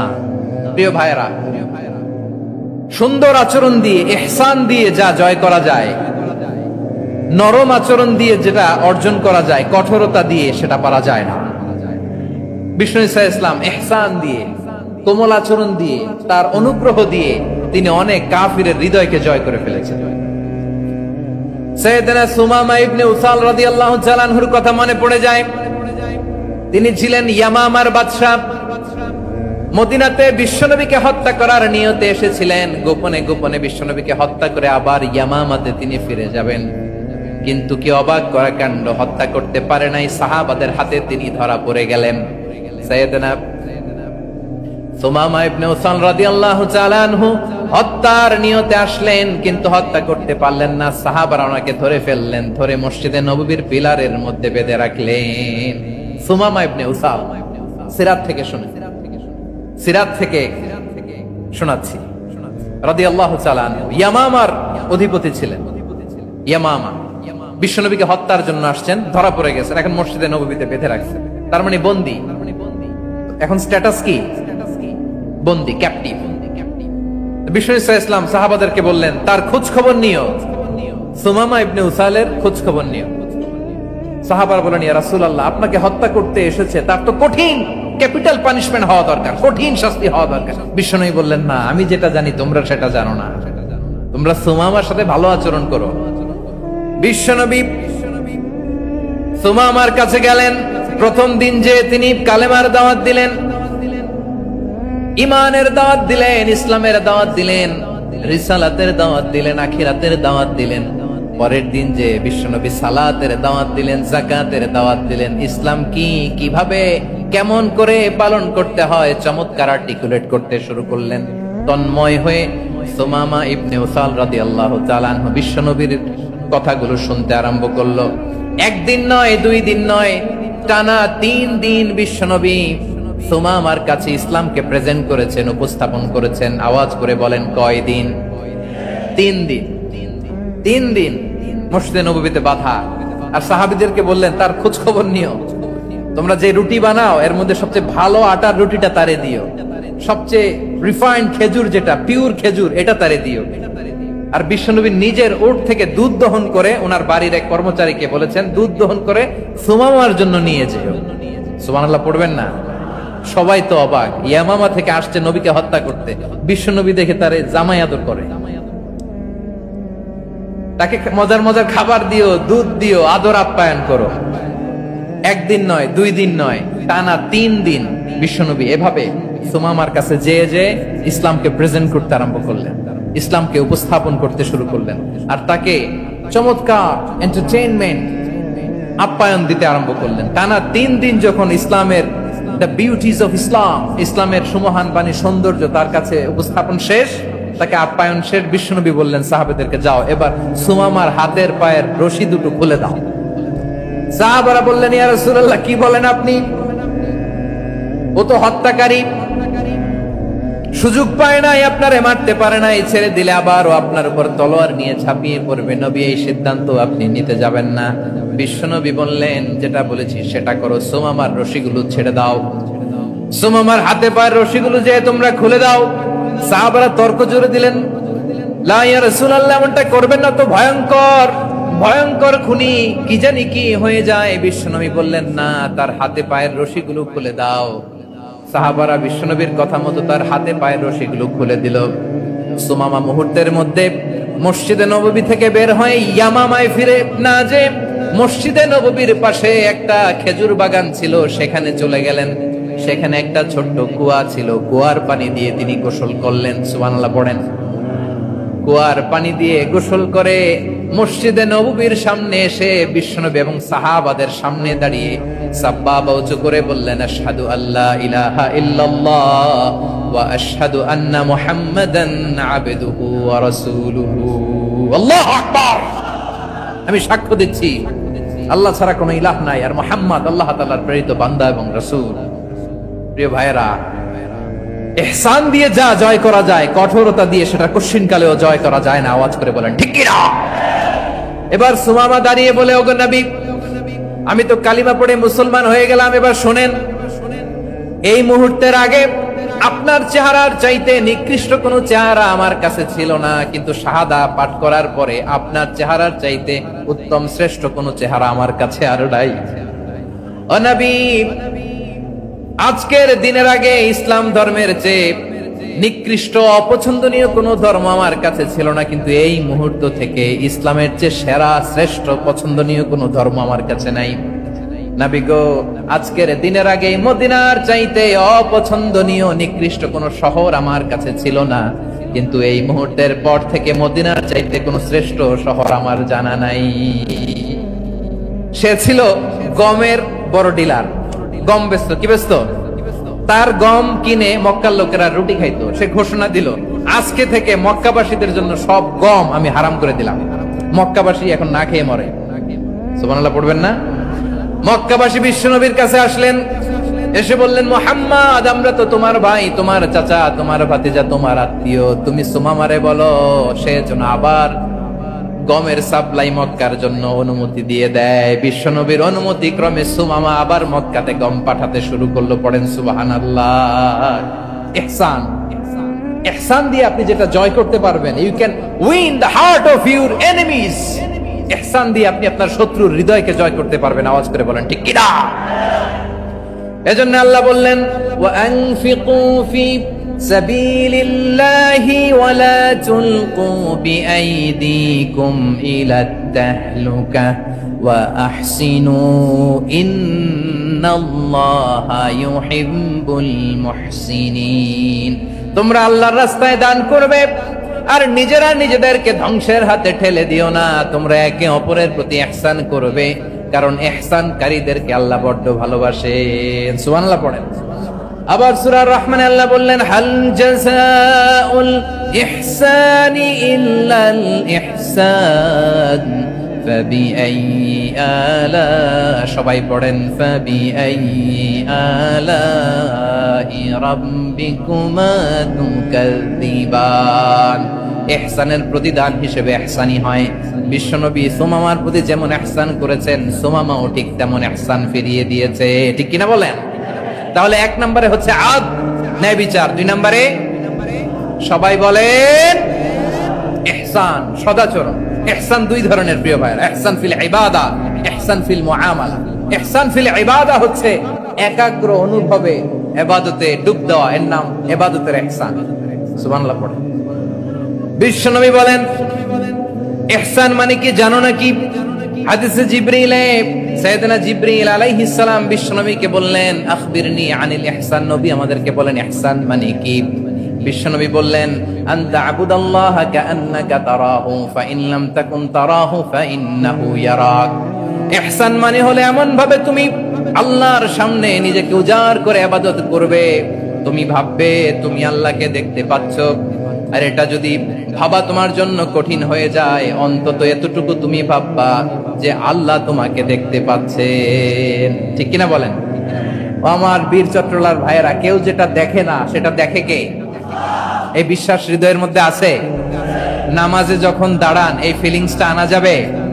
হ্যাঁ, এশার সালাত তো এখনো হয় নাই না? আলোচনা শেষে এশার সালাত এখানে অনুষ্ঠিত হবে, তাই না? আচ্ছা বলুন তো, আমরা এশার সালাত পর্যন্ত বেঁচে থাকবো এই গ্যারান্টি আছে কার কার? হাত তোলেন। কয়েকজন হাত তুলছে পেছনে, না বুঝে তুলে ফেলছে। এশা পর্যন্ত যে আমরা হায়াত পাবো কোনো গ্যারান্টি আছে? সবাই আওয়াজ করে বলেন, গ্যারান্টি আছে? গ্যারান্টি নাই। এজন্য বিষ্ণু ইসলাম বলেছে, এমন ভাবে নামাজে দাঁড়াও, ইবাদত করো, মনে করো হতে পারে এটাই আমার জীবনের শেষ নামাজ। পারফর্ম দ্য সালাহ as if this is your last and final prayer. এমন ভাবে সালাতে দাঁড়াও, ভাবো হতে পারে এটাই তোমার জীবনের শেষ নামাজ। এমন ভাবে নামাজে দাঁড়াও, ভাবো এটাই শেষ নামাজ, তাহলে নামাজে একাগ্রতা বাড়ায় দিবে কে? ফলে ইবাদতের ইহসান আমাদের অর্জিত হবে। আর মুআমালাতে ইহসান হলো, বিশ্বনবী বলেন ইন্নাল্লাহা তাবারাকা ওয়া তাআলা কাতাবাল ইহসানা আলা কুল্লি শাই ফাইদা কাতালতুম ফাআহসিনুল কিতলা ওয়া ইযা যাবাহতুম ফাআহসিনুদ যাবহা ওয়ালিয়ুহিদ্দা আহাদুকুম শাফরাতাহু ওয়ালিয়ুরিহ যাবিহাতাহু। ইহসান দুই ধরনের, আওয়াজ করে বলতে হবে কয় ধরনের? সবাই বলুন আওয়াজ করে, কয় ধরনের? একটা হচ্ছে ইহসান ফিল ইবাদা, ইবাদতে ইহসান। ইবাদতে ইহসান কি? একাগ্র অনুভব দিয়ে ইবাদত করা, মন প্রাণ দিয়ে ইবাদত করা। আর মুআমালাতে ইহসান কি? সব কাজে, দৈনন্দিন কাজে, কর্মে, সামাজিক অ্যাক্টিভিটিতে কোমলতা প্রদর্শন করা, অনুগ্রহের সাথে সবকিছু করা। আল্লাহ তাআলা ইন্নাল্লাহা তাবারাকা ওয়া তাআলা কাতাবাল ইহসানা আলা কুল্লি শাই, তিনি সবকিছুর ব্যাপারে ইহসানকে আবশ্যক করেছেন। সবকিছু, মুমিনের সব কাজে ইহসানের পরশ থাকবে। ওয়া ইযা কাতালতুম ফাহসিনুল কিতলা, বিষ্ণুই বলেন তুমি যখন কাউকে হত্যা করো ইহসানের সাথে করো। সুবহানাল্লাহ পড়বেন না? যখন হত্যা করো তখনও ইহসানের সাথে। আচ্ছা হত্যা করবো আবার ইহসান আসবে করতে, করে তো মেরেই ফেলবো আমি। আল্লাহ, ও ভাই একজন খুন করেছে, খুনি রাষ্ট্রীয় আইনে তার শাস্তি হয়েছে ডেথ পেনাল্টি, মৃত্যুদণ্ড। এখন মৃত্যুদণ্ড দেখে আপনি যেমনি মন চায় তেমনি মারবেন লোকটারে? ওর নাক কেটে ফেলতে পারবেন? ওর কান কাটতে পারবেন? ওর চোখ উপড়ে ফেলতে পারবেন আপনি? যেমন মন চায় তার অঙ্গহানি করা যাবে না। ইহসানের সাথে তাকে হত্যা করবে। সুবহানাল্লাহ, this is Islam, this is the true essence of Islam. ওয়া ইযা যাবাহতুম ফাহসিনুয যাবহা, যখন জবাই করবে তখনও ইহসানের সাথে জবাই করবে। করব জবাই, ওইখানেও নাকি ইহসান। আচ্ছা কুরবানির দিন আমরা পশুগুলোরে কি করি বলেন সবাই আওয়াজ করে? জবাই। জবাই মানে তো এটার মেরেই ফেলতেছি, একটু পরে তো টুকরো টুকরো করে গোশতগুলো খাবো, এটা তো খাবো, এটা তো মেরেই ফেলবে। বিষ্ণু বলে না, জবাইয়ের মধ্যেও মুমিনের জবের ভেতরেও ইহসানের পরশ থাকা চাই। যখন জবাই করবে প্রাণীটাকে হাত পা টাইট করে বেঁধে নাও, ছুরিটাকে শার্পেন করে নাও, ধারালো করে নাও, যাতে অল্প সময়ে জবাইটা হয়ে যায়, প্রাণীটা যাতে কম কষ্ট পায়। সুবহানাল্লাহ পড়ে। দিস ইজ কল্ড ইহসান। ইহসান আল্লাহ তাআলা যেমনি আদলের আদেশ করেছেন, ন্যায় বিচার, জাস্টিস এনশিওর করতে বলেছেন, সমাজে ইহসানের ব্যবহার, ইহসানের অনুশীলন তিনি করতে বলেছেন। এজন্য মুমিনের প্রতিটি কাজে, আমার চট্টগ্রামের ভাইরা আমার দিকে তাকান, খেয়াল করে শুনুন, মুমিন জীবনের প্রতিটি কাজে ইহসানের পরশ থাকা চাই। আমরা যেন আমাদের পরিবারের প্রতি ইহসান করি, আমরা যেন আমাদের কর্মচারীদের প্রতি ইহসান করি, আমরা যেন আমাদের কলিগদের প্রতি ইহসান করি, আমরা যেন আমাদের ভাইদের প্রতি ইহসান করি। মুমিন জীবনের প্রতি কাজে ইহসানের পরশ থাকার দরকার আছে না নাই? কথা বুঝতে পেরেছেন? তাহলে আল্লাহ তাআলার তিনটা আদেশ ছিল, কয়টা গেল? ভুলে গেছে, ভুলে গেছে চট্টগ্রাম। তিনটা আদেশের মধ্যে কয়টা বললাম? প্রথমে কি ছিল? আদল। দুই নম্বরে, তিন নম্বরে রব্বুল আলামিন বললেন ওয়া ইতাইদিল কুরবা, নিকটাত্মীয়দেরকে দান করো,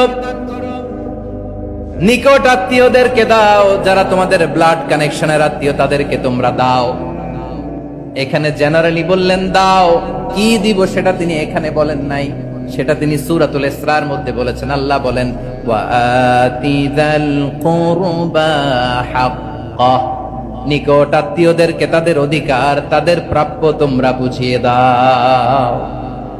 দেখেন, একটা শান্তির সমাজ, একটা সমৃদ্ধ সমাজ, একটা মানবিক সমাজ গঠনের জন্য আল্লাহ তাআলা বেশি না, মাত্র তিনটা অর্ডার, তিনটা ভার্ডিক্ট তিনি জারি করেছেন। এক নাম্বার সুশাসন, ন্যায় বিচার। দুই নাম্বার ইহসান। তিন নাম্বার নিকটাত্মীয়, যারা কাছের, তোমার ভেরি ক্লোজ রিলেশনশিপে আছে, তাদেরকে দাও। দাও, দিলে বাড়িয়ে দেয় কে? অনেকে দিতে চায় না, কৃপণতা করে। দিলে বাড়ায় দেয় কে? ও মিয়া, মদিনার মধ্যে সবচাইতে গরিব সাহাবী ছিল বেলাল রাদিয়াল্লাহু তাআলা আনহু। ওনার এন্টায়ার অ্যাসেট, সম্পদের পরিমাণ কতদূর জানেন? একটা লুঙ্গি। বেলাল রাদিয়াল্লাহু তাআলা আনহু, ওনার টোটাল ওয়েলথের এস্টিমেশন হচ্ছে মাত্র একটা লুঙ্গি। একটা লুঙ্গি, টোটাল ওয়েলথ এস্টিমেশন টোটাল সম্পদের পরিমাণ বেলাল রাদিয়াল্লাহু তাআলা আনহুর কি ছিল? কথা বোঝে নাই বোধহয়, কি ছিল? ওই বেলাল রাদিয়াল্লাহু তাআলা আনহুকে বিষ্ণু ইসলাম বলেছেন, আনফিক ইয়া বেলাল, ও বেলাল তুমিও দাও। ওয়ালা তাখশা মিন যিল আরশি ইখলালা, আরশের অধিপতির তো কোনো ঘাটতি নাই, তুমি দিলে ওই আল্লাহ তোমারে বাড়ায় দিবে। এজন্য আমার প্রিয় ভাইয়েরা, দিলে কমে না, দিলে বাড়ে। অনেকে ধরে রাখে, নতুন কিছু নিতে পারে না, হাত দিয়ে যেটা ধরে রেখেছেন এটা দিয়ে দেন, বড় একটা ধরার সুযোগ পাবেন। জোরে বলেন ঠিক কিনা? ধরেন 5 কেজি ওজনের একটা ধরে রাখছেন, এখন 10, এটা না চাললে 10 কেজি ধরতে পারবেন আপনি? আচ্ছা 10 কেজির জিনিস একটা আছে হাতে, ওইটা যদি ছেড়ে দেন তাইলেই না 15 কেজি ধরতে পারবেন। কথা বলেন ঠিক কিনা? তাহলে দিলে বাড়িয়ে দেয় কে? রব্বুল আলামিন বললেন 3 নাম্বার আদেশ হলো তোমাদের প্রতি সমাজটারে কেমন করে মানবিক সমাজ, সুন্দর সমাজ গড়বা। 3 নাম্বার আদেশ হলো ওয়াআতিদাল কুরবা হাক্কা, নিকটাত্মীয়দেরকে তাদের প্রাপ্য বুঝিয়ে দাও। এই নিকটাত্মীয়দেরকে তাদের অধিকার বুঝিয়ে দেওয়া, প্রাপ্য বুঝিয়ে দেওয়াতে আমাদের গাফলতি আছে না নাই? চট্টগ্রামে নাই? মাশাআল্লাহ আছে, আছে। অনেকে দেখবেন অনেক আল্লাহওয়ালা তাহাজ্জুদ গুজার, সেজদা দিতে দিতে কপালে কালো দাগ ফেলে দিছে, সে তার বোনের হকটা আদায় করে নাই। আছে না নাই? হ্যাঁ, এখানেও আছে। সর্বনাশ। অনেক বড় হাজী সাহেব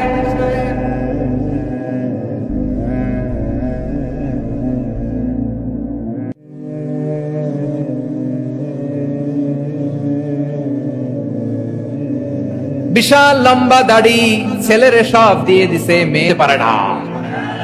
এজন্য 3 নম্বর আল্লাহ বললেন ওয়া ইতা ইদিল কুরবা, নিকটাত্মীয়দেরকে দাও। কি দিবা? তাদের অধিকার দিয়ে দাও। বোনের অধিকার বুঝিয়ে দাও, মেয়ের অধিকার বুঝিয়ে দাও, ফুফুর অধিকার বুঝিয়ে দাও। দেখবেন অনেক মায়েরা ছেলের পাতে মুরগির রান দেয়, মেয়ের পাতে দেয় মুরগির ঠ্যাং। এরকম আছে না নাই? ছেলেরা কি দেয়? মুরগির। মেয়ের পাতে কি দেয়? তো মেয়ের কি মুরগির রান খেতে মনে চায় না? মনে চায় না? এমনটা করা যাবে না। নিকটাত্মীয়দেরকে অধিকার দিয়ে দাও, নিকটাত্মীয়ের সাথে সুসম্পর্ক রাখো। আদেশটা কার? এজন্য প্রিয় ভাইয়েরা, জীবনে যদি বারাকা অর্জন করতে চান, নিকটাত্মীয়দের সাথে সুসম্পর্ক রাখতে হবে, তাদের জন্য উপহার পাঠাতে হবে। বিশ্বনবী বলেন লা ইয়াদখুলুল জান্নাতা কাতে, যে ব্যক্তি আত্মীয়তার সম্পর্ককে ছিন্ন করে দেয় সে কশিন কালেও আল্লাহর জান্নাতে ঢুকবে না। আপনি কি এটারে সহজ হাদিস মনে করছেন? এটা সহজ কথা। আপনি ভাবছেন আপনার নামাজ আপনারে বাঁচাতে পারবে, আপনার রোজা বাঁচাতে পারবে, আপনার তাহাজ্জুদ আপনারে বাঁচাতে পারবে? অধিকার নষ্ট করলে কিছুই আপনারে বাঁচাতে পারবে না। এজন্য নিকট আত্মীয়দেরকে দিতে হবে বেশি বেশি। বিশ্বনবী বলেন ইন্না সাদাকাতা আলাল মিসকিনি সাদাকা ওয়া আলা যির রাহিমি ইসনাতান সাদাকাতুন ওয়া সিলা। মিসকিনরে দান করলে শুধু দানের সওয়াব হয়, নিকট আত্মীয়কে দান করলে 2টার সওয়াব হয়। সাদাকার সওয়াব হয়, আবার আত্মীয়তার বন্ধন অটুট রাখার সওয়াব হয়ে যায়। আবার বিশ্বনবী বললেন মান সাররাহু আইয়ুবসাতা লাহু ফি রিজকিহি ওয়া ইউনসা লাহু ফি আসারিহি ফালইয়াসিল রাহিমা। যে ব্যক্তি তার রিজিকের প্রশস্ততা চায় আর হায়াতে বরকত চায়, সে যেন তার আত্মীয়ের সাথে সুসম্পর্ক রাখে। আমার প্রিয় চট্টলার ভাইয়েরা, আমাদের রিজিকে, আমাদের রিজিক বাড়ুক, এটা আমরা চাই কি চাই না? সবাই চান। হ্যাঁ, আমাদের রিজিকে প্রশস্ততা আসুক, চাই কি চাই না? আমাদের হায়াতে বরকত আসুক, আমরা চাই কি চাই না? এই 2টা যদি চান তাহলে নিকট আত্মীয়দের সাথে সুসম্পর্ক রাখবেন, পারবেন? তাহলে সমাজটারে মানবিক সমাজ বানায় দিবে কে? 3টা আদেশ চলে গেল। কয়টা? আওয়াজ করে বলেন। 1 নম্বরে কি ছিল? 2 নম্বরে, 3 নম্বরে নিকট আত্মীয়দেরকে দান। আপনাদেরকে আরো শোনার আগ্রহ আছে? আপনাদের মনোযোগ আছে না গেছে? কষ্ট হচ্ছে না? মাশাআল্লাহ, মাশাআল্লাহ। তাকবীর পড়ুন, লিল্লাহি তাকবীর।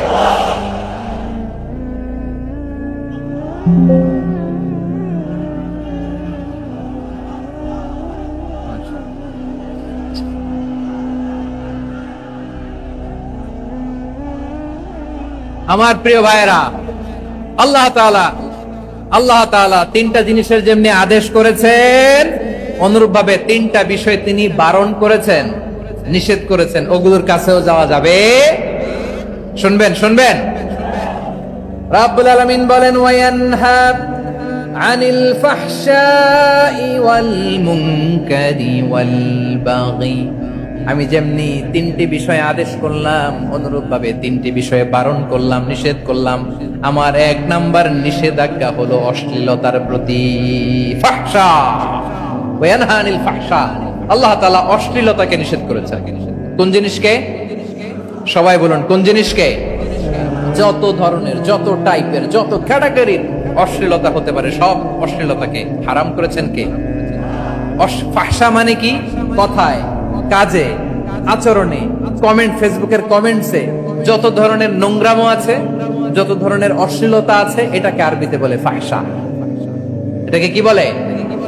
রাব্বুল আলামিন বলেন কুল ইন্নামা হারামা রাব্বিয়াল ফাওয়াহিশা মা যাহারা মিনহা ওয়া মা বাতান।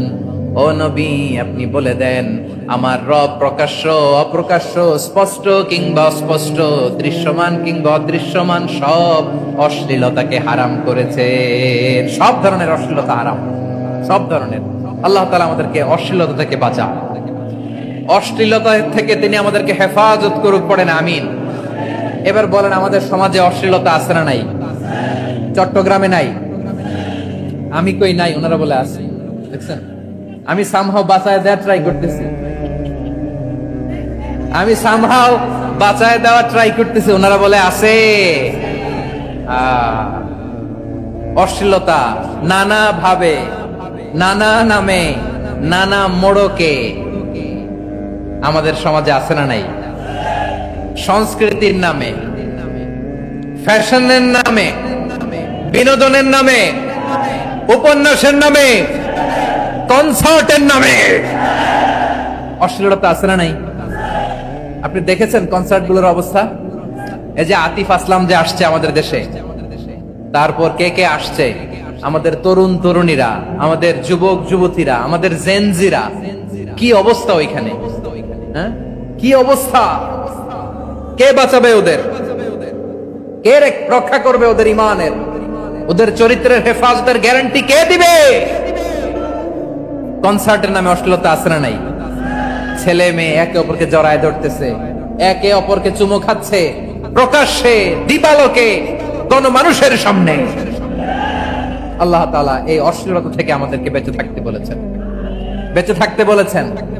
রূপালী জগতের নামে অশ্লীলতা আছে না নাই? এই টার্মটা আপনারা জানেন না? রূপালী জগৎ কি জগৎ?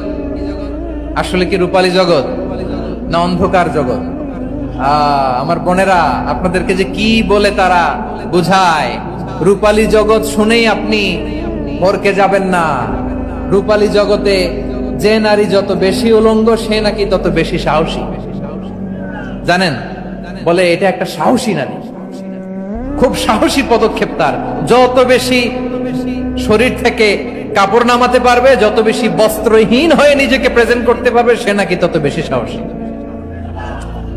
আমার চট্টলার ভাইয়েরা, শয়তানের প্রথমে এজেন্ডা ছিল বনি আদমকে বস্ত্রহীন করা। সে আদম এবং হাওয়া আলাইহিস সালামকে নিষিদ্ধ গাছের ফল খাইয়ে তাদেরকে বস্ত্রহীন করেছে। এই জামিনেও সে আমাদেরকে বস্ত্রহীন করতে চাইবে। এই রূপালী জগতের নামে তারা এটা করে। আমার প্রিয় বোনেরা, আপনি জানেন না আপনার দাম কত? ওরা আপনাদেরকে বিজ্ঞাপনের সস্তা পণ্য বানাতে চায়। ওরা আপনাদেরকে ওদের ভোগের লিপসার টুলস বানাতে চায়। ওরা আপনাদেরকে দিয়ে ওদের খায়েশ পূরণ করতে চায়। এটা আপনাদের জন্য মোটেও ডিগনিটি নয়, এটা আপনাদের জন্য সম্মান নয়। আপনার সম্মান শালীনতায়, আপনার সম্মান হেজাবে, আপনার সম্মান ভদ্রতায়, আপনার সম্মান আপনার ডিসেন্ট পোশাকে। পোশাক বলে দেয় এই নারীটা ভদ্র না অভদ্র। পোশাক বলে দেয় এই মেয়েটা কোন ঘরের মেয়ে। আওয়াজ করে বলেন ঠিক কিনা? আপনি জানেন না, আপনার এই সস্তা পণ্য বানায়, ভোগের পণ্য, বিলবোর্ডে আপনাকে উলঙ্গ করে উপস্থাপন করে। এই অশ্লীলতার সাথে ইসলামের কোন সম্পর্ক। এজন্য আল্লাহ বলেন, আমি অশ্লীলতাকে হারাম করেছি। অশ্লীলতাকে হারাম করার প্রথম কারণ হলো এর মাধ্যমে মানবতাকে অপমানিত করা হয়। কারণ মানুষের সম্মান মানুষের পোশাকে। মানুষ যখন পোশাকহীন হয়ে যায়, বস্ত্রহীন হয়ে যায়, তার সম্মান কমে যায়, ঠিক কিনা? অশ্লীলতাকে হারাম করার প্রথম কারণ হচ্ছে মানুষ মানুষকে অপমান করে। একটা নারী, সে তো সম্মানিত, নারী যে কত সম্মানিত নারীর এটা বুঝেই নাই। বিশ্বনবী বলেন, আর দুনিয়া কুল্লুহা মাতা ওয়া খায়রু মাতা'আদ দুনিয়া আল মারআতুস সালিহা। আমার বোনেরা, 5টা প্যান্ডেলে আপনারা এলইডিতে আমার আলোচনা শুনছেন, আমি জানি। আপনাদের এই গর্ভ যে কত দামি আপনি জানেন না। আপনার পেট থেকেই আসবে আগামী দিনের সালাহুদ্দিন আল আইয়ুবী, আপনি অনাগত দিনের ইমাম মাহদী আল মুনতাদর। আপনার পেট থেকেই আসবে অনাগত দিনের ফয়সাল, ওয়াসিম, মুগ্ধ, আবু সাইদের মতো বীর যোদ্ধা। লূত আলাইহিস সালাম বললেন, তোমরা কি এমন এক অশ্লীল কার্যক্রমে ডুব দিলে নাকি যেটা গোটা বিশ্বের কেউ কখনো করে নাই, তোমরাই প্রথম করেছো। পড়েন নাউযুবিল্লাহ। এই পশ্চিমের এই রোগ আমার দেশে যেন আসতে না পারে, আমাদের সজাগ থাকতে হবে। প্রিয় ভাইরা, চিল্লায় বলেন ঠিক কিনা? পশ্চিমের অবস্থা ভয়ঙ্কর। পাশ্চাত্যে, আমি যুক্তরাষ্ট্রে ছিলাম অনেকদিন, কয়েক মাস, বিভিন্ন স্টেটে ঘুরেছি।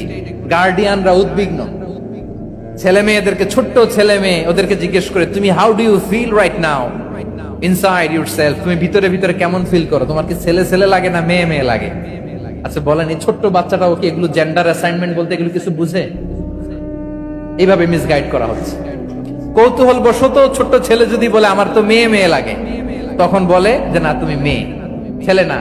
মা বাবা বাধা দিলে ওকে আলাদা গভর্নমেন্ট হাউসে নিয়ে যায়। ভয়ঙ্করতম অবস্থা। আমরা একটা সময়ে শুনতাম যে হুজুর আমার ছেলেটা খুব ভালো, হাফেজে কোরআন, আল্লাহওয়ালা। হুজুর আমার ছেলে দাড়ি রাখছে, আল্লাহওয়ালা। হুজুর আমার ছেলে 5 ওয়াক্ত সালাত জামাতের সাথে পড়ে, তার মানে আল্লাহওয়ালা। পশ্চিমে যে আমি কি শুনছি জানেন? ওরা বলে হুজুর আমার ছেলেটা ইউনিভার্সিটির একটা মেয়ের সাথে প্রেম করে, ও খুব আল্লাহওয়ালা, হুজুর দোয়া করবেন। এর কারণ ওদের কাছে আল্লাহওয়ালার ক্রাইটেরিয়া হচ্ছে হুজুর আমার ছেলেটা আরেক ছেলের পছন্দ করে নাই, আমার মেয়েটা আরেক মেয়েকে ভালোবাসে নাই, এজন্য আমার ছেলেটা আল্লাহওয়ালা, হুজুর ওর জন্য একটু দোয়া করে দিয়েন। কি চ্যালেঞ্জ ওরা ফেস করতেছে। ওনার ছেলে যে আরেক ছেলেরে বিয়ে করবে না, এটাতেই উনি খুশি যে আলহামদুলিল্লাহ আমার ছেলেটা একটা মেয়েরে ভালোবাসে, আমার মেয়েটা একটা ছেলেরে ভালোবাসে, মানে এটা খুব আল্লাহওয়ালা। নাউজুবিল্লাহ পড়তে পারলেন না? এজন্য অশ্লীলতার সাথে আমাদের কোনো সম্পর্ক। রাব্বুল আলামিন বলেন, ওয়ায়ানহা আনিল ফাহশাই ওয়াল মুনকারি ওয়াল বাগি। 3টা জিনিসকে আমি নিষিদ্ধ করলাম। 1 নাম্বার হলো ফাহশা, অশ্লীলতা। 2 নম্বরে হলো মুনকারের সমস্ত মন্দ কাজ। আপনাদের মনোযোগ আছে না? শেষ করে দিব? আর 2-1 মিনিট শুনবেন? আচ্ছা বলি তাহলে, আর 2-1 মিনিট। তাহলে নিষেধাজ্ঞা জারি করেছেন 3টা জিনিসের উপর। 1 নাম্বার কি? ফাহশা, অশ্লীলতা। 2 নাম্বার মুনকার। মুনকার মানে হচ্ছে যত মন্দ কাজ, খারাপ কাজ, বাজে কাজ, এটার বলে মুনকার। এটার কি বলে? আপনারা পড়ছেন না, তা'মুরুনা বিল মা'রুফি ওয়া তানহাউনা আনিল মুনকার। ভালো কাজের আদেশ, সৎ কাজের আদেশ, অসৎ কাজের নিষেধ। মুনকার, মুনকার হচ্ছে মানুষের স্বাভাবিক বিবেকবোধ যেটাকে খারাপ বলে, ওইটাই মুনকার। পৃথিবীর সব আসমানি গ্রন্থ যেটাকে খারাপ বলেছে, মানুষের স্বাভাবিক বিবেকবোধ যেটাকে খারাপ বলেছে, এগুলো সব মুনকার। যেমন ইফটিজিং, এটা কি ভালো না খারাপ? মজুদদারি, খাদ্যে ভেজাল দেওয়া, ওজনে কম দেওয়া, মাছে ফরমালিন মিশানো, চাঁদাবাজি, টেন্ডারবাজি, দখলবাজি, এগুলো আমাদের স্বাভাবিক বিবেকেই বলে এগুলো খারাপ, এগুলো হচ্ছে মুনকার। আল্লাহ তাআলা এই মুনকার থেকে আমাদেরকে বেঁচে থাকতে বলেন, আর শয়তান এই মুনকারের প্রতি আমাদেরকে উদ্বুদ্ধ করে। আল্লাহ তাআলা বললেন, ইয়া আইয়ুহাল্লাযীনা আমানু লা তাত্তাবিউ খুতুওয়াতিশ শাইতান ফাইন ওয়া মান ইয়াত্তাবি' খুতুওয়াতিশ শাইতানি ফাইন্নাহু ইয়া'মুরু বিল ফাহশাই ওয়াল মুনকার। আল্লাহ বললেন, আমার গোলামেরা শোনো শোনো, ও আমার বিশ্বাসী বান্দারা খবরদার, তোমরা কশিনকালেও শয়তানের পদাঙ্ক অনুসরণ করবে না, কারণ শয়তান তোমাদেরকে অশ্লীলতা এবং মন্দ কাজের দিকে উদ্বুদ্ধ করে। আমাদের কাজ হচ্ছে শয়তান আমাদেরকে যেদিকে নিতে চায় আমরা তার উল্টা দিকে যাব, ঠিক কিনা বলে? শয়তান এই মন্দ কাজকে আমাদের কাছে বিউটিফাই করে চাকচিক্যময় করে আমাদের সামনে উপস্থাপন করে। এজন্য আল্লাহ বলেন মুনকারকে থামাতে হবে, মুনকার প্রতিরোধ করতে হবে। মুনকার প্রতিরোধের দায়িত্ব শুধু আমাদের নাকি? শুধু আপনার খতিব সাহেবের, ইমাম সাহেবের, নাকি মুসলিম উম্মার সবার? আওয়াজ করে বলুন, মুনকার অসৎ কাজ প্রতিরোধের দায়িত্ব কার? রাব্বুল আলামিন বলেন কুনতুম খায়রা উম্মাতিন উখরিজাত লিন-নাসি তা'মুরুনা বিল মা'রুফি ওয়া তানহাউনা আনিল মুনকার। তোমাদেরকে শ্রেষ্ঠ জাতি করে জমিনের মধ্যে আবির্ভূত করা হয়েছে যাতে করে তোমরা জমিনের ভেতরে সৎ কাজের আদেশ করতে পারো আর অসৎ কাজের নিষেধ করতে পারো। উম্মাহ কুনতুম খায়রা, তাহলে গোটা উম্মার দায়িত্ব, এটা বুঝতে পারছেন তো? আচ্ছা, আরো নিচে আসেন। এরপরে আল্লাহ বললেন শুধু উম্মাহ না, এই জমিনের রাজত্ব আমি যাদের হাতে দেই, এই জমিনের মালিক আমি যাদেরকে বানিয়ে দেই, যাদেরকে আমি সরকারের দায়িত্ব দেই, তাদেরকেও মুনকার প্রতিরোধের দায়িত্ব দিয়েছে কে? আল্লাহ বলেন যারা ক্ষমতার মসনদে বসেছে তাদেরকে 4 দফা কর্মসূচি আমি আল্লাহ দিলাম। আওয়াজ করে বলেন কয় দফা? আল্লাহ বলেন আল্লাযীনা ইম্মাক্কান্নাহুম ফিল আরদি আকামুস সালাতা ওয়া আতাউস যাকাতা ওয়া আমারু বিল মা'রুফি ওয়া নাহাউ আনিল মুনকার ওয়ালিল্লাহি আকিবাতুল উমুর। যারা এই জমিনের উত্তরাধিকার হয়েছে তারা 4 দফা কর্মসূচি নিয়ে সামনে আগাবা। সালাত কায়েম করবা, যাকাত আদায় করবা, সৎ কাজের আদেশ দিবা, অসৎ কাজ থেকে মুনকার প্রতিরোধ করবা। আদেশটা কার? আমার প্রিয় চট্টলার ভাইয়েরা, পুরো উম্মার দায়িত্ব মুনকার প্রতিরোধ করা, সরকার প্রধানের দায়িত্ব মুনকার প্রতিরোধ করা। এরপর আল্লাহ বলেন প্রতিটা ফ্যামিলির যিনি প্রধান সিইও বাবা, প্রত্যেক বাবারও দায়িত্ব এই মুনকার প্রতিরোধ করা। আওয়াজ করে বলেন ঠিক কিনা? যেমনটি সাইয়েদনা লুকমান আলাইহিস সালাম ওনার কলিজার টুকরা সন্তানকে আদেশ করেছেন, ইয়া বুনাইয়া আকিমিস সালাতা ওয়া'মুর বিল মা'রুফি ওয়ানহা আনিল মুনকার। পড়েন সুবহানাল্লাহ। বাবা ছেলেকে সবক দিচ্ছে। কে সবক দিচ্ছে?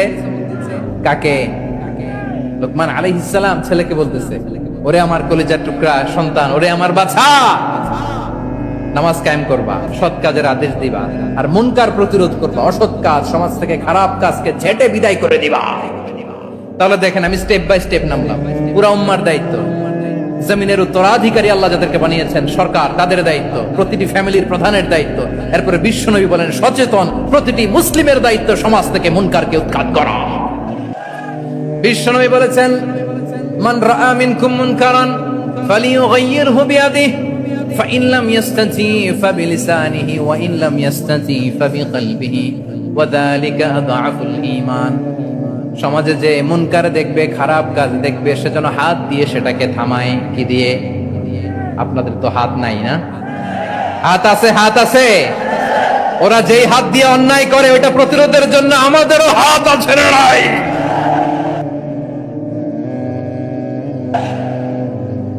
থামাতে হবে, থামাতে হবে।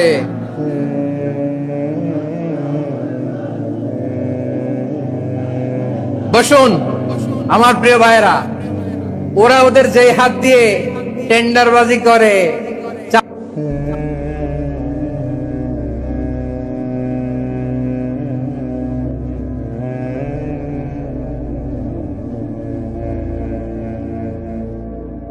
চাঁদাবাজি করে, ইফটিজিং করে, দখলবাজি করে, যে হাত দিয়ে ওই মুনকার ফিতনা চাল্লা তুসিবান্নাল্লাযীনা যালামু মিনকুম খাসসা।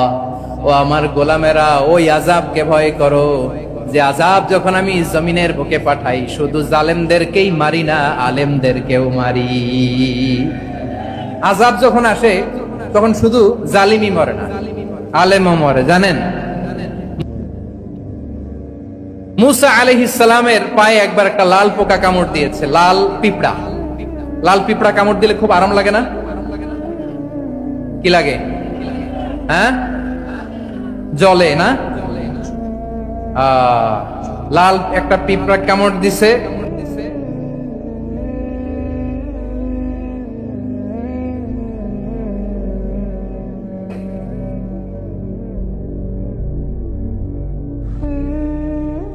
শাস্তি দাও। ওখানকার শুধু জালেমরাই তো মরে না, ভালো মানুষগুলাও মরে। তো আযাব দিবা, মুশরিকদের উপর দিবা, অবাধ্যদের উপর দিবা, ভালো মানুষগুলারে মারো কেন? আল্লাহ বলেন, মুসা তোমার যে কামড় দিছিল পায়ের মধ্যে পিঁপড়া, কয়টা পিঁপড়া? জোরে বলেন। একটা পিঁপড়া, সবগুলারে মারলা কেন? রেগে মেগে পুরো পিঁপড়ার বাসা ভেঙে মেসাকার করলা কেন? এই মুসা, আমি যখন অ্যাকশনে যাই, আমি যখন শাস্তি দেই, তখন এত বাস বিচার করা হয় না, বাস বিচার করা যায় না। যখন অ্যাকশনে যাওয়া হয়, ওইটা ডাইরেক্ট অ্যাকশন হয়ে যায়। চিল্লায় ঠিক কি না? এজন্য আমাদের বাঁচার জন্য হলেও এই পাপ থামাতে হবে, এই শয়তানের অট্টহাসি থামাতে হবে, অন্যায় অপরাধ সমাজ থেকে আমাদের থামাতে হবে। কারণ আযাব আসলে ওরাও মরবে, আমরাও মরব। এই শয়তানের অট্টহাসি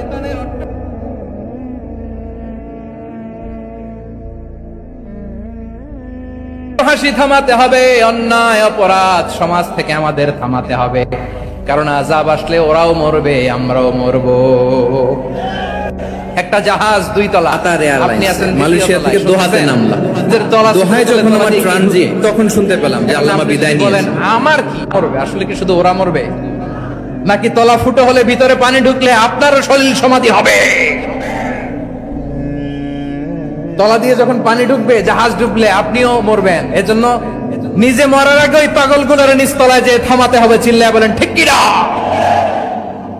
এজন্য আল্লাহ বললেন, মুনকার প্রতিরোধের দায়িত্ব সমাজের টপ টু বটম সবার। পুরো আম্মার দায়িত্ব, সরকার প্রধানের দায়িত্ব, প্রতিটি ফ্যামিলির প্রধান বাবার দায়িত্ব। বিশ্বনবী বললেন, প্রতিটি সচেতন মুসলিমের দায়িত্ব। এজন্য মুনকার প্রতিরোধ করার দরকার আছে না নাই?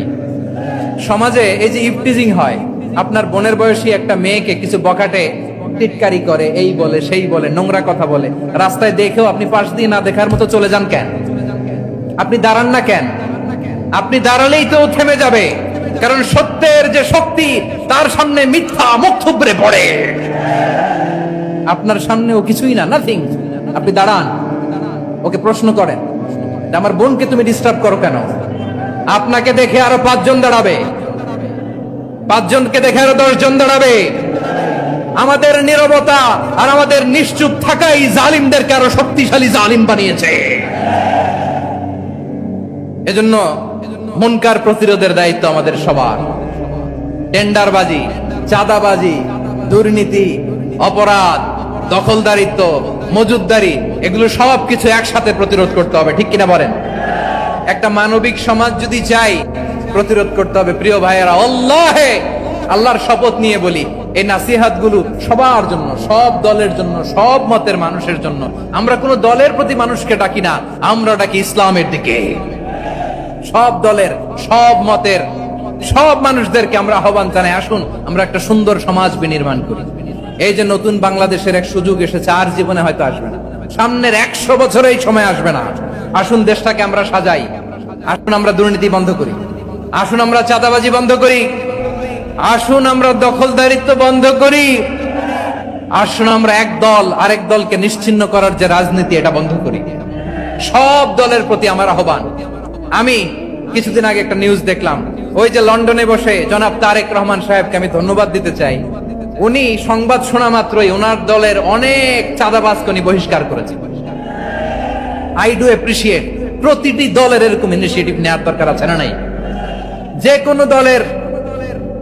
যে কোনো দলে এই প্র্যাকটিসটা থাকার দরকার আছে না নাই? চাঁদাবাজদের সাথে আপনারা নিজেদেরকে মুক্ত ঘোষণা করবেন যে এরা আমার দলের কর্মী হতে পারে না। আমরা চাঁদাবাজ মুক্ত বাংলাদেশ চাই, জুলুম মুক্ত বাংলাদেশ চাই, ফ্যাসিজম মুক্ত বাংলাদেশ চাই, গুণ খুন খারাপি মুক্ত বাংলাদেশ চাই। আমরা নতুন ভোরের বাংলাদেশ চাই। ওই বাংলাদেশ পাওয়ার জন্য মুনকার প্রতিরোধে, অন্যায় প্রতিরোধে যদি বাঘের বাচ্চার মতো আবু সাঈদের মতো দুই হাত উঁচু করে বুককে টান টান করে প্রসারিত করে দাঁড়াতে হয়, রাজি আছো মুসলমান? কারা কারা রাজি? আল্লাহকে হাত দেখিয়ে প্রতিজ্ঞা করো।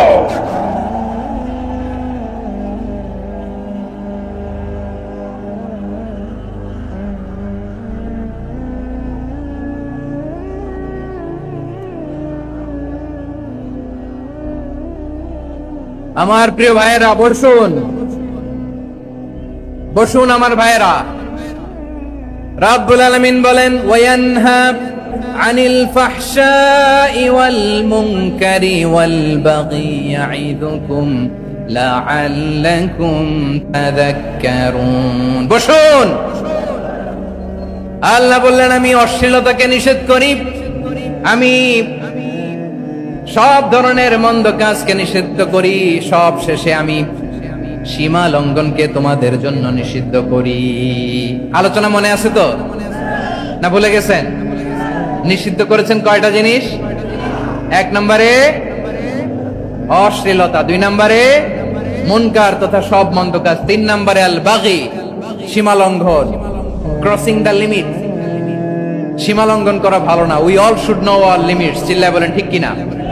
একই আয়াতে আল্লাহ বললেন, কুল ইন্নামা হাররামা রাব্বিয়াল ফাওয়াহিশা মা যাহারা মিনহা ওয়া মা বাতানা ওয়াল ইসমা ওয়াল বাগিয়া বিগাইরি। আল্লাহ যখন অন্যায় ভাবে যে অবাধ্য হয়, যে সীমা লঙ্ঘন করে, তাদেরকেও আমি এটা হারাম করে দিলাম। সীমা লঙ্ঘন করা হারাম, সীমা লঙ্ঘন করা হারাম। আল্লাহ বারবার বারবার আমাদেরকে ওয়ার্নিং দেয়। যখন আমরা থামি না তখন আল্লাহ ধরে, আর যখন ধরে তখন ছাড়ে না। ধরে ধরে ধরে না, ধরলে আল্লাহ। ফেরাউনকে কিন্তু হুট করে ধরে নাই, আপনারা জানেন 9 বার ওয়ার্নিং দিয়েছে। ফেরাউনকে আল্লাহ তাআলা ওয়ার্নিং দিয়েছিল কয়বার? বীর চট্টলার বীর সেনানীরা আওয়াজ করে বলেন, ফেরাউনকে ধরার আগে ওয়ার্নিং দেয়া হয়েছিল কয়টা? রাব্বুল আলামিন বলে, ওয়ালাকাদ আতাইনা মূসা 9 আয়াতিন বাইয়িনাত। 9টা মুজিজা দেখিয়েছি, 1 2 3 বারবার এইভাবে রিমাইন্ডার, ওইভাবে রিমাইন্ডার, এইভাবে নসিহত, ওইভাবে দাওয়া। ফাকুলা লাহু কাওলান লাইকিনা, নরম করে বলো, সফট করে বলো, যত ওয়ে হতে পারে দাওয়া মেথোডোলজি। মুসা আলাইহিস সালামের সব অ্যাপ্লাই শেষ, 10ম বারে যে আল্লাহ ধরছে। 10ম বারে যে ধরেছে। এজন্য আল্লাহ বলেন, আমি সীমা লঙ্ঘনকে পছন্দ করি না। কোরআনের অন্য আয়াতে বাগীকে বলা হয়েছে আল ইতিদা। সীমা লঙ্ঘন যারা করে তাদেরকে আল্লাহ বলেছেন মুতাদিন। ওয়াকাতিলু ফি সাবিলিল্লাহিল্লাযীনা ইউকাতিলুনাকুম ওয়া লা তা'তাদু ইন্নাল্লাহা লা ইউহিব্বুল মুতাদিন। আমি সীমা লঙ্ঘনকারীদেরকে কঠিনকালেও পছন্দ করি না। আমরা যেন সীমা লঙ্ঘন না করি, রাজি আছেন তো? যে কোনো ক্ষেত্রে ইবাদতে যেন সীমা লঙ্ঘন না করি। অনেকে আমরা ইবাদতে সীমা লঙ্ঘন করে ফেলি। বিশ্বনবী সাল্লাল্লাহু আলাইহি ওয়াসাল্লাম যেটা শিখিয়েছেন, এর বাইরে যে অতিরিক্ত বুজুর্গ হতে চায়, এরকম আছে না নাই? করা যাবে না, কোনো ক্ষেত্রেই সীমা লঙ্ঘন করা যাবে, এমনকি যুদ্ধ ক্ষেত্রেও না। বিষ্ণু ইসলাম বলেন, খবরদার যুদ্ধ ক্ষেত্রেও সীমা লঙ্ঘন করো না। কি সুন্দর ইসলাম আমরা পেয়েছি। বিশ্বনবী বলেন, খবরদার যুদ্ধের ময়দানে কোনো নারীর গায়ে হাত তোলো না, কোনো শিশুর গায়ে হাত তোলো না, কোনো গবাদি পশু হত্যা করো না, কোনো শস্য ক্ষেত্র ধ্বংস করো না, ইবাদতরত অন্য ধর্মের কোনো সন্ন্যাসীর গায়ে হাত তোলো না। বলেন সুবহানাল্লাহ। তাহলে আমরা সীমা লঙ্ঘন করতে পারবো? প্রিয় ভাইরা, একটা সুখী, সমৃদ্ধ, শান্তির সমাজ, মানবিক সমাজ যদি আমরা গঠন করতে চাই, আমাদের আল্লাহর দেয়া কয়টা আদেশ মানতে হবে বলেন দেখি? সবাই বলেন কয়টা? আর বেঁচে থাকতে হবে কয়টা জিনিস থেকে? আওয়াজ করে বলেন কয়টা?